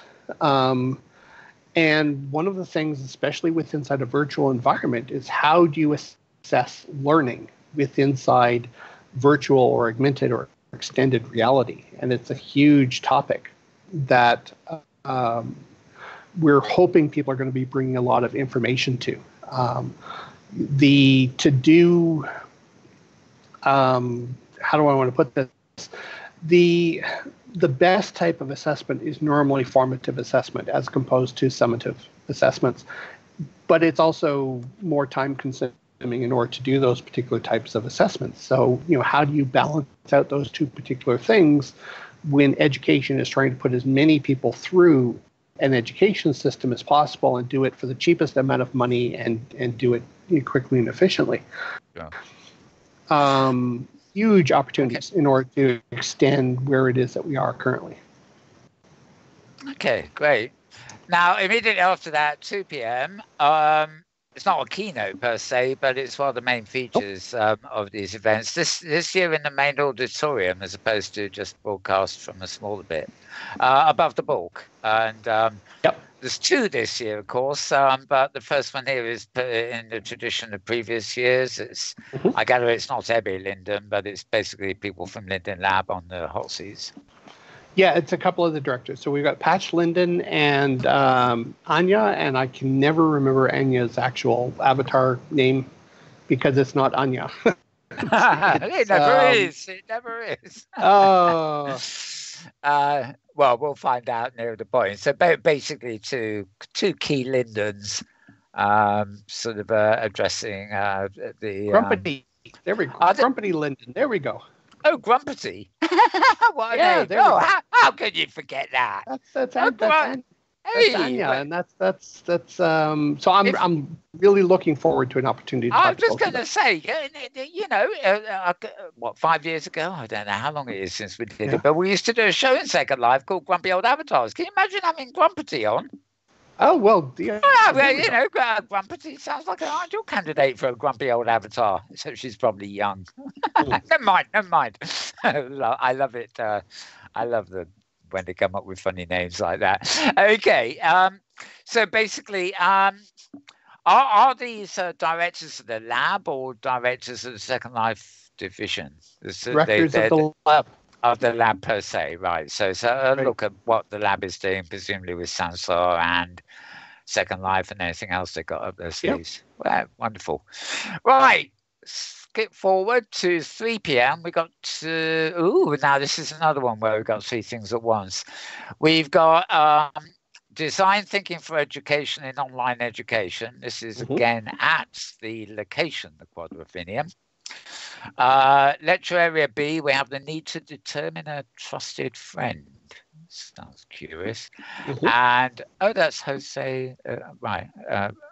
From Chilbo, of course. Jose Son. Right. And I can't pronounce it properly. And the reality of virtual conferences in lecture area A, which given me as an attendee, as it were, I would probably opt for that one, of course, but which is a shame because I'm a member of Chilbo too. So, well, never mind. Right, tell us about those three briefly. Actually, I don't know a lot about those, to be quite honest. Fair enough. The Laurie Vaughn would actually be better to describe a lot of, like, some of these I know and aware of, right? But I mean, Laurie Vaughn's actually more intimately related with a lot of these. But I mean, they're, the compass point discussions, the lectures and what have you, especially the one on the reality of virtual conferences, because that one's going to be done by Alice Kruger. Yeah, it's Gentle Erin, isn't it? From Virtual Ability. So I mean, they've got a lot of really good experience with regard to, especially with regards to accessibility and conducting a virtual education. So I hate to say that there's a favorite child, but in this case, there's a favorite child. So, it's just. Okay, well, that all sounds good too. Expedition Central was the location. So, well, never mind, Chilbo. Okay, moving on. 4 p.m., one on its own again. Now, this one's quite interesting. The making of our digital selves, my avatar is me. Now, this was... talking at Laurie Vaughn, of course, she's the moderator for this one. Presumably this is Drax and probably Tom back in there for this. Will he be? Wasn't he part of? Wasn't Tom Bostoff? I think so. Yeah. Yeah. So, a follow-up from the morning keynote. Okay, so Laurie Vaughn presumably with Drax and Tom and anybody else she could pull in. Okay, that's good. So it's another one. Are we filming that one? Well, I'll check later, so never mind. Okay, so we move forward to April 5th, which is a Friday. We have a morning unconference. I've always loved that unconference word. It's a very digital phenomenon. I never heard of an unconference before the digital age. But again, this is a kind of engagement thing, isn't it? It's sort of using Twitter, local chat to engage in dialogue about the topic discussed yesterday, the previous day. Yeah, it is. We've been experimenting with different aspects on social media, especially trying to extend the conference beyond the virtual environment that we're in. Yeah. So, the ability to use Twitter feeds, the ability to use Facebook in order to really sort of highlight some of the salient learning that's been happening as part of the previous day and sort of what's upcoming for that particular day. In part, it helps us get word out in terms of what's going on in the conference, but it also gives people sort of a bit of a perspective in terms of some of the things that they could be finding out by coming to the conference. So, if you can't watch us on YouTube, if you can't get in World in order to see it, you can at least pop onto your Twitter feed and you can see some of the key information that's sort of coming out of the conference. And you can watch part of what's there. And you can watch the broadcast, of course. Do you have anything like a Discord server set up for the conference so people can literally generally chat right through the whole thing? We don't. Right. I do. Just Twitter. So, well, actually, I should clarify that. Yes, we have a Discord service specifically for VWBPE. No, we have not deliberately hooked that up to what it is that we're doing with inside the conference, because right at the moment, how do I want to put this? You don't want to be flooded by lots of people joining up.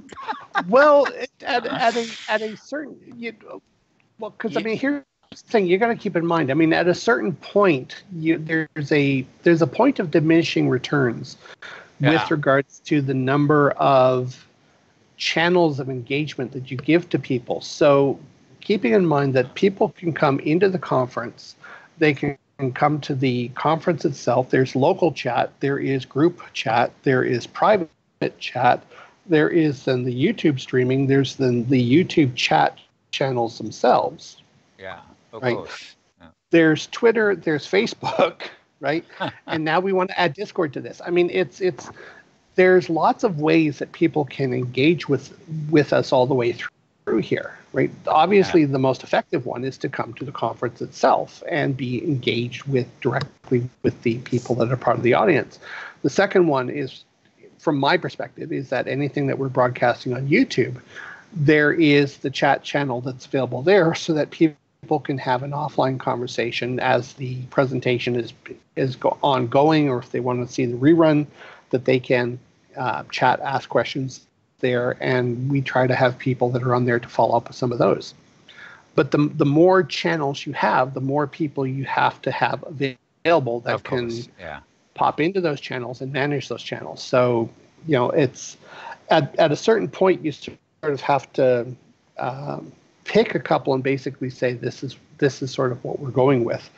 If there was an easier way to merge these channels across each other, such that we could share information back and forth, that would be phenomenal. But I don't know of any service that actually allows that. I think it's one of these inevitable things about social media too. Is in fact, the more channels you use, the more moderators you need to monitor them and connect it all together. And you can get into overkill very easily. I mean, all these services have different sort of specialist functions, but how much they overlap and duplicate each other is obviously a consideration there. Okay, moving on. So, 5th of April. Ooh, I've lost my place. Well, yes, right. 9 a.m. on Friday, right? But we're down to our second keynote, which is Dr. Transa Khan. So, Istanbul University. Tell us about this. Yeah. So, he's a pre-language language teacher. He's actually we've teamed up with the Virtual Languages group, and so because they were running a conference of their own year after year, and it was sort of getting smaller as they went along. So they approached us last year about coming on board with us. Unfortunately, it was very last minute, so we said, well, not right now, but let's do something for this year. So, he's very much involved with pre-service language teaching and has been teaching English to adults. He's been working a lot with virtual environments with regards to his virtual language training. So it's going to be interesting to see his particular keynote and the perspective from, I hate to be repetitive, but from the language perspective, right? Because a lot of what we do inside virtual environments is social studies related, right? So yes, there's some things we do in here which are math and science related and physics related, but when you start looking at the hard, I know I'm going to get kicked for having said that. When you look at some of the more harder science areas, right? A lot of these things are mechanical, they're physical, they're chemical, right? Which really involves things that are a little bit more difficult to do inside a virtual environment. But when you start doing things such as anthropology, when you start doing languages, you start doing social studies, you start doing technical things, which are all, they are amenable to a virtual environment much more readily than chemistry is. There's a lot of insight that comes from these particular instructors, these particular professors, that crosses over into areas such as STEAM and STEM and what other S words they're going to come up with for these science and technology things, right? And I find it's interesting sometimes having discussions with people who are in the social sciences, is that there's a lot of things that they do which have very, very real applications for the more engineering and chemical and physical sciences programs going forward. But because of the nature of those science-based programs, sometimes those things don't always necessarily get into those particular programs. So I'm very interested to hear what he's going to be talking about with regards to English language training and some of the insights that he's had as a result of working with these particular types of environments. Right. Okay. Well, moving on again to 10 a.m. Area 1. Lecture Area 1. So, Lecture Area 1. Right. Creating a future full of opportunity within our global village. This is Jessie Noons, known as Catalina Starhelli. Oh, I do love avatar names, really. Northwest Arctic Borough School District. Bringing powerful... I'll just read it out from here. Bringing powerful positive change to remote rural areas through an introduction of opportunities in online careers as content creators, 3D modelers, etc. Worthy exercise, I think. Yeah. That also, if I'm not right, at the same time, again, we're on Friday here, we have the non-commons, past reflections and future directions. And every name on this list I'm familiar with. Of course, we've got wonderful Leah Lobo or Cynthia Cologne, Joyce Bettercore, Renee Zinnia again, Buffy Bye, of course, Sheila Weber. The whole collection of the non-profit lot. Any additional comments on those? Not really. Self-explanatory, really, isn't Self-explanatory, it? Yeah, exactly. So 11 a.m. This is a long day already, isn't it? Right. Perspectives on virtual professional learning communities. Presenter Vasily. Oh dear me. Okay, the avatar's called Blue. There we go. That's it. That's slightly easier. Yeah. Look over a decade of opportunities, really. Communities online, professional learning communities, virtual worlds. Yeah, so resume of fair enough. I think we got that one. I love this title: Virtual Hunts for Virtual Detectives. Yes. Mary Howard. What's this one? Virtual environments, extraordinary opportunity to engage. Right. What's the? I thought that was going to be a detective immersion or something. So this isn't an Agatha Christie immersion. Sorry. It's a good title. It's a good title, though. I thought it was another gamification exercise. Right. Okay. That's tagged with analytic thinking, interestingly. There. Right. Okay. Moving April. Right. Oh, noon already. Hike and Phil. More virtual language stuff. Yeah. This is the Guinevere, learn a language through games and virtual worlds. Yeah. This I've heard her do quite a few things on this front. This one's interesting because this one's an EU-funded project, and so it'll be. It's been running for a couple of years, so it'll be interesting to see some of the results of what they've been getting out of this particular project, especially considering it's been funded at that particular level. So, right. Yeah, that should be a good one indeed. So that's noon to noon 50. Also, at the same time, back to good old Quadrivium. Reconsider cultural difference in online education. Right, I'm not familiar with any of the... Oh, Kirsty Hendrick sounds familiar. Not really very familiar with any of the names on that, to be honest. Again, that's Compass Point Discussion, it's called, and followed at 1 p.m. by another musical break with live music. Jeffer. Right, just one word, Jeffer, I guess. Yep. Moving on. So with the exhibit tour and scavenger hunt at 2 p.m. Yep. Yeah, this again is at the social sim. So this is moving into the afternoon. And that could be. So that's a gamification exercise. A little bit, but it's interesting. We've got more exhibitors this year than we've had in the past couple of years. So, and we do want to make time in the schedule to make sure that people get a chance to go around and to specifically talk to people at the various different exhibits that are there. So. Right. Looking at the photo I see on the screen now, I think that's where I was standing earlier today as well. Well, one of the places. But I popped in there to do a scan. Pop around. My pussycat went to investigate the entire region. Oh, well, there you go. Yeah. And yesterday, for that matter.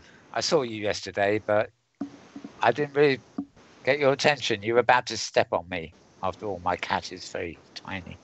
Okay. Yes, you almost stepped on me yesterday. You were sort of standing in that, putting together that thing by the arrival bit, I think it's called. Well, I don't know, but you... The gateway. Gateway, that's it, yeah. Right. But enough of that. My cat is still alive, I'm pleased to tell you. That's good. Unsquashed, yeah. Right, so 3 p.m.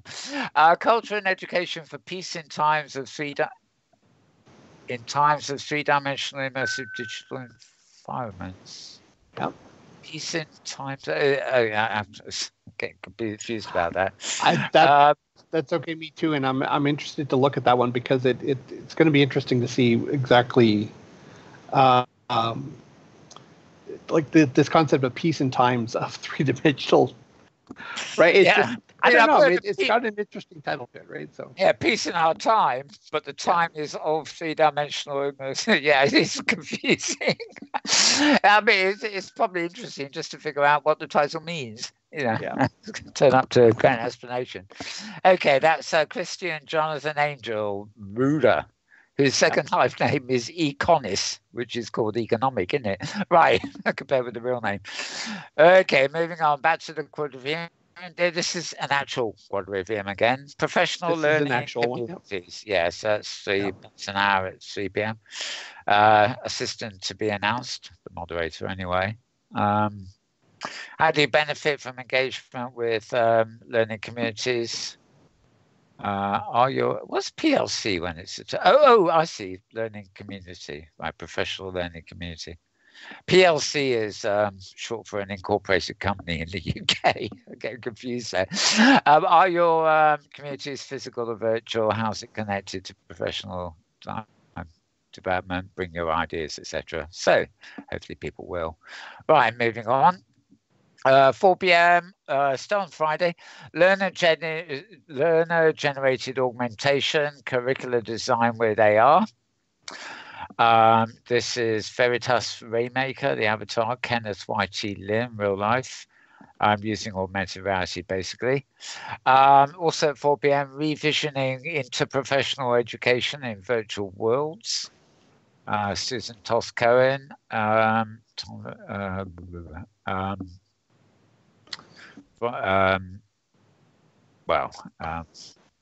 The summary goes off the page there. For their section, virtual worlds have attracted educators from many disciplines, blah, blah, blah. Any comments on those ones? No, well, they're so, I hate to do this. LV's I need LV here. We're not knocking them when we pass them over. It's just the self-explanatory, if you see what I mean. And also, we've been on air for hours already. Right, red carpet and pre-show experience. Right, this is still on Friday at 5 p.m. This is the Misfit Forest Theatre. Yeah. This is the Misfit Dance Troupe, is it? It is. So every year we always have a larger art performance group. So quite often, like we've had theater plays and what have you that have been done in the past. This year we have the Misfit Dance and Performance Art Group. Okay, that's wonderful. I post a lot of videos that are done Second Life for files and things, and I've posted a lot of their videos. So it was quite fun to watch. Right, and actually it goes on here at 5:30. It's Misfit Dance and Performance. So hang on, what's the difference? Oh, red carpet and pre-show. Right, I see. So that's a sort of opening event, and then the performance itself is from 5:30 through to 7. Okay, followed on April 6th, the Saturday, the final day, by another morning unconference, which again is just going to be reflecting on the previous day, isn't it? So that allows me to scroll down the page here. We're nearing the end now. Right, Eureka! Yes, Eureka World, an educational virtual world ecosystem. I don't know anything about this at all. Is this a separate grid, a separate platform, or is it just a region kind of in Second Life? No, it's in Second Life. It's the lecture area B area. Oh, no, I mean Eureka World. It sounds. It sounds like it's another, like another virtual world platform. Right. Okay. So Eureka World is a region of educators, I guess, is it? Or a company? Yeah. Right. Okay. Right. 9 a.m. again. Metaphorical insights with symbolic modelling. Got to ask where they get the titles for some. I don't know. Some of them are really interesting. Listen, I'm unfortunately I actually do have to run in about 15 minutes here, and I do unfortunately have a hard stop. But if we could, I think I want to just make a quick note with regards to, because we do have at 11 a.m. on April 6th, we have Jonathan Richter. Right. Okay. Let's just move quickly forward to that then. So that's at 9 a.m. So with that, we've also got revisioning art and design, nourishing collaborative creativity. That's at the Quadrivium, and significance of virtual archaeology.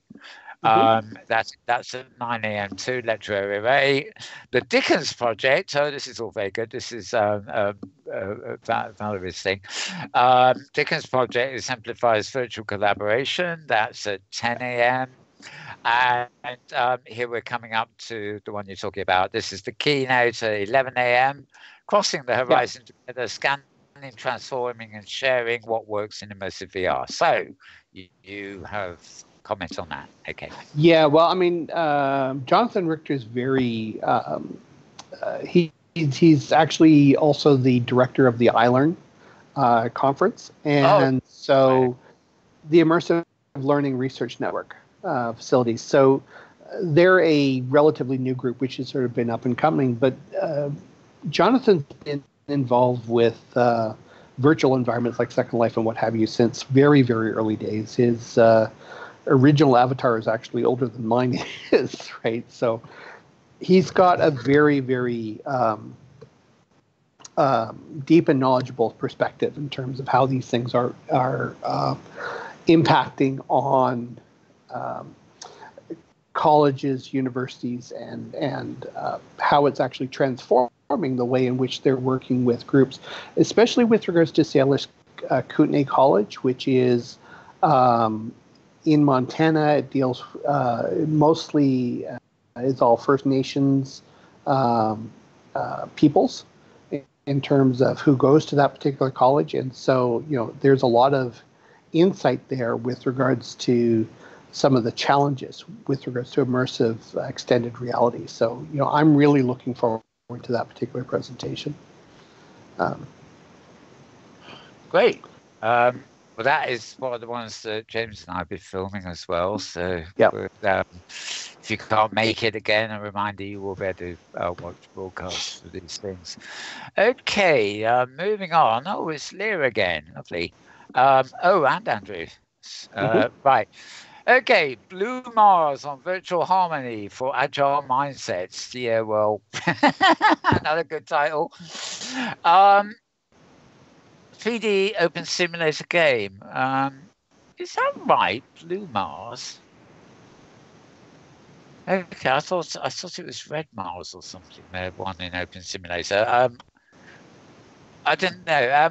Okay, well, basically, this is Lobo has this. I think it's a grid, or at least regions on OpenSim that blends NASA data with other stuff. It is actually about Mars the planet, not to be confused with Blue Mars, the Once Upon a Time virtual world. That tends to be that does get a bit confusing, but basically it's a rather interesting installation on OpenSim. Revisioning virtual education is also at noon in the Quadrivium. And VR and virtual worlds, one and the same. Well, not quite, in my opinion. This is in lecture area A at noon. This is a group of presenters: Valerie Hill again, Alice Donovan Jones. Where are we? Mary Vans. Actually, I know Valerie. I don't know who the others are, to be honest. Right. Okay. That could be an interesting discussion. I mean, it depends really what it means. I mean, VR technology is hardware. Virtual worlds are, in a sense, software. So they are. This particular group is a group of librarians, so their perspective, I think, is going to be rather unique, especially with regards to librarian spaces, maker spaces, and how they're sort of seeing the difference between those two. So, all right. Always worth a good discussion, I guess. Yeah. It is very difficult these days because just anecdotally, I find following the news and things, sort of people reference VR in such a wide range now that I would never have dreamt of, a few years ago. It's kind of hijacked virtual worlds, as it were. Virtual worlds are a much more specific thing. The environments themselves, and really the technical aspects of VR and all the toys we can use to get 3D has I don't know, taken over almost from the interest in the environments themselves, but that's another matter. Okay, and I think we're getting near the end here, isn't it? Oh no, it's the layout, isn't it? Right, under the Sea Adventure, which is at the Sea Adventure, 1 p.m. to 2 p.m. This is one of the course the ones you can social events, beautiful underwater area, and it's your chance to be a mermaid or a merman, and you can get a free outfit too, and a volunteer to help you change your outfit or something. Right, above the book. Right, now this is another.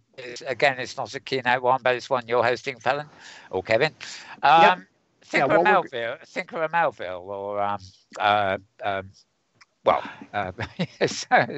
many names. So what we're going to be doing is we're going back 5 years ago, and we're bringing forward the Thinker Award recipients. Sure. So this year is going to be Thinker, next year will be Alice, and so on as we go forward. Okay. So just to see where it is that they're at, what it is they've been doing, how things have changed in that particular period of time. So it should be a good discussion. Indeed. It's really funny. I'm sure he'll forgive me for saying this, but I'd forgotten about Thinkerer or Thinkerer Melville because Yeah. I actually come across him all the while in OpenSim, where he's known as Selby Evans. And even on my text here, he's just logged in Second Life because I've just seen him. In OpenSim, he's just logged in because he just showed us logging in my personal thing. So it's almost as if over the years he's Selby Evans everywhere, and I keep forgetting that, of course, his original avatar name in Second Life, like mine, I'm Mal Burns' writer because I couldn't have Mal Burns, so he's been Thinkerer Melville. So yes, and the first recipient of the award. Very good indeed. Yes, always nice to talk to him. Right. Okay, 3 p.m. to 4 p.m. Lizard of ARS, secondary students design Paradigm Master installation on the OpenSim. Well, this is nice. Something else in OpenSim too, which is good from my point of view. Yeah, this is all K through 12 secondary students and what it is that they've done with these environments. A lot of video presentations. So it's quite interesting to see some of the things that they've come up with. It sounds like this is the closed grids on OpenSim rather than on the hypergrid. So that should be very interesting. Right, Quadridium again, visioning technology 3 to 350. More to talk. Gamification of education, the roles of collaboration and virtual identity. That's in lecture area B from 4 to 5 p.m. And were you about to say something on that? No. Okay. Then it's still closing, really. Live music at 5 to 6, closing ceremony from 6 to 7, and Dick Clark tribute concert at 7 to 8:30. Yeah. So during the closing ceremony, we'll have the Thinker Award for this year. We've already notified the recipient, and so they're letting a couple of their close friends know that they're going to be getting this award, and so we're really looking forward to this year's recipients. So, but people will have to come, and they'll have to come to the closing ceremony to find out who it is. Yeah, or watch on TV. Or watch on TV. Or watch on TV. Indeed. Yes, it's always hush hush to the last 30 seconds. It is. All right. Listen, so I hate to do this to you. I do need to run because I have an absolute hard stop at 5:30. Right, okay. I was just looking at the clock and I reckon we were 22 minutes past. So I was timing you, but if you need to go now, fair enough. Yeah. Okay, I would just, once you've gone, I'll just read through the very last things, which are, of course, not part of the main conference. They're later on anyway. So, okay. Well, thanks, Kevin, for being here. We've had more or less 2.5 hours of breakdown on it. Again. A few diversionary chats en route. James, have you got anything quick to ask, Kevin? Or well, be honest, or not at all. Looking forward to the conference. Yeah, awesome. Exactly. Okay. Well, I'll get James to turn the camera off you, and we'll be seeing you later in the week, of course. All right. Thanks, guys. Right. Thank you. Bye for now. Bye-bye. Okay, folks. Well, thanks to Kevin yet again. We do actually have the screen up, and James can probably show you the screen. There's just a few events after the 8:30 to 9:30 p.m. on Saturday. There's yet another after party, the American Bandstand Tribute Show. So you've really got to get your dancing shoes on Saturday night, but look a bit. It's just... Unfortunately, it's so easy to do in Second Life. Yes, I know, so it is. Yeah, but of course, if you're wearing a 3D headset, you might try doing it for real. Oh, no. You would have to, you just right.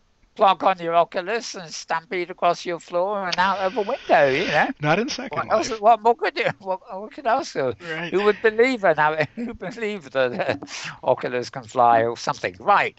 Okay, but April 7th, this will be next Sunday. We will be here, of course, but 8 in the morning, Pacific. German reform education, past and present. Germany in the early 20th century went through a lot of education reforms, and this looks to be a kind of exhibit. Because of time, I'm not going to open up all the links and find out. Just give you a general idea. On Monday the 8th, Wolstenstein Theological Seminary virtual ritual. That sounds scary. Very scary. Escape the Vikings, a hunt adventure at Escape the Vikings. That's on April 9th, which is Tuesday. Guinevere Island in OpenSim. Obviously, Heike was going to be giving one of the presentations there. This looks to be a follow-up where you can come over here to OpenSim to visit it at Guinevere Island. CVL presents Hypergrid Resources Library Poker Run. Right, this is the Community Virtual Library, and this again is featuring Hypergrid on OpenSim. The library, they have several libraries, but this will be their library on the Kitely grid. Community Virtual Library again, this time in Second Life Creative Expression at their music library. This is on Saturday, April 13th. Sunday the 14th, CERT Simulator, Community Emergency Response Basic Training. And that's 9 a.m. This is actually in the platform called Science Space, which Kevin did mention and I mentioned earlier. So it's a totally different platform, but good one. Digital Citizens Around the Community Drum, April 15th. That's a Monday. Since we found librarians, who's putting almost every second one of these. Operation Avatar and Snoozium. Snoozium? What kind of name is that? Anyway, that's Operation Avatar in Second Life, and I like that word, but is that a place where you go to sleep? Snoozium? I don't know. It's like a snoozing museum or something. Anyway, Kevin Holloway will tell you about that on Wednesday, the 17th of April, if you can be bothered to find Operation Avatar in Second Life at night at 2 p.m. Digital Citizenship Museum in Kitely, so we're back in OpenSim there, April 19th at 10 a.m. And guess what? That's the bottom of the page. Yes, it is indeed. And I'll just add to Google Calendar while I'm here. No peeking. I think it may actually already be added, but might as well do it. Better safe than sorry. Okay, so I'm going to put that away. Don't want all of you lot out there snooping on my desktop. James, put it away before I do Right. I'm going to enlarge it on screen. There we are. Well, yeah, you got a nice Macintosh desktop splurge now. That's a pretty picture to occupy you. It's not animated, unfortunately, like my Windows one, but never mind. Right. Okay. Well, any final thoughts, James? I mean, they're great to have Kevin there. Long involved conversation is always the case for Kevin. Right. So make up for lost time there. I think that I forget when our last Inworld review was, but I think that one makes up for anything that didn't happen in January or February. Sure. So many important themes. Indeed. And we will be at it, of course. Basically, we work for Kevin. We do the 3 keynotes, the closing ceremony, and the 2 above the book broadcasts on. It's actually. We should have checked that earlier on, but I think it's the Rockcliffe YouTube channel, and it's Rockcliffe 1, I believe.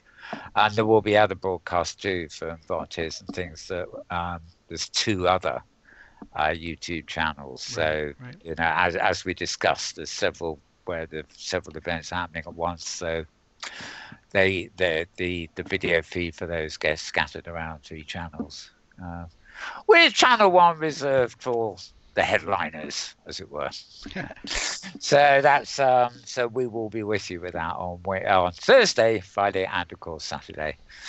And I think that's it for us. Yeah, that's pretty good. Comment. We're pretty exhausted, as you can imagine. We were doing the hour, an hour before this. We came on air with the news, and now we've been on. Oh lordy, do you believe this? We came on at 7, was it 7 p.m.? Yeah. And it's now, oh, sorry, this is British time. It's now 10. Okay, we've been 3.5 hours. No That's wonder right. we want to get, no wonder we want to get out of here. It's like the good old days, just Right. broadcast to the point of exhaustion. Yep. When every avatar has collapsed, we finish. The owners of the movie length talk show. Indeed. But that's the way it should be, nice and open-ended. So, yeah, that's it for now. Thanks to Kevin for being on this show. Hopefully there'll be more editions of the Inworld Review coming up. It's nice to get at least one a month in if we can. It's really down to availability of people to gossip with, especially people capable of talking for 3.5 hours, which is always fun or something. So, a particular skill. How does that sound? A particular skill, exactly, especially when they're nice and articulate as Kevin is. So we'll see you for the next Inworld Review. But of course, don't forget, we do come to you every week on Sundays at 7 p.m. That's UK time. Let me work that out in what time? Yeah, 11 a.m. 11. Yep. 11 a.m. Pacific time on the same channel here. We do bring you the news every week, even if we don't have an extended discussion. So join us for that.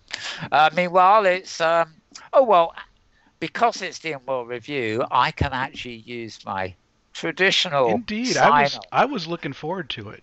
I've forgotten all about it. Yeah, it has been a while. But ladies and gentlemen, I would like to wish you a very good morning, a very good afternoon, a very good evening, or indeed an excellent tomorrow, depending on wherever and whenever you are. And yay for me. Brilliant. I haven't done that for a long time. So we're out of here. Bye for now. Oh, and thank you to James, of course, for the camera and everything else. Oh, certainly, Mel. Okay. Bye-bye.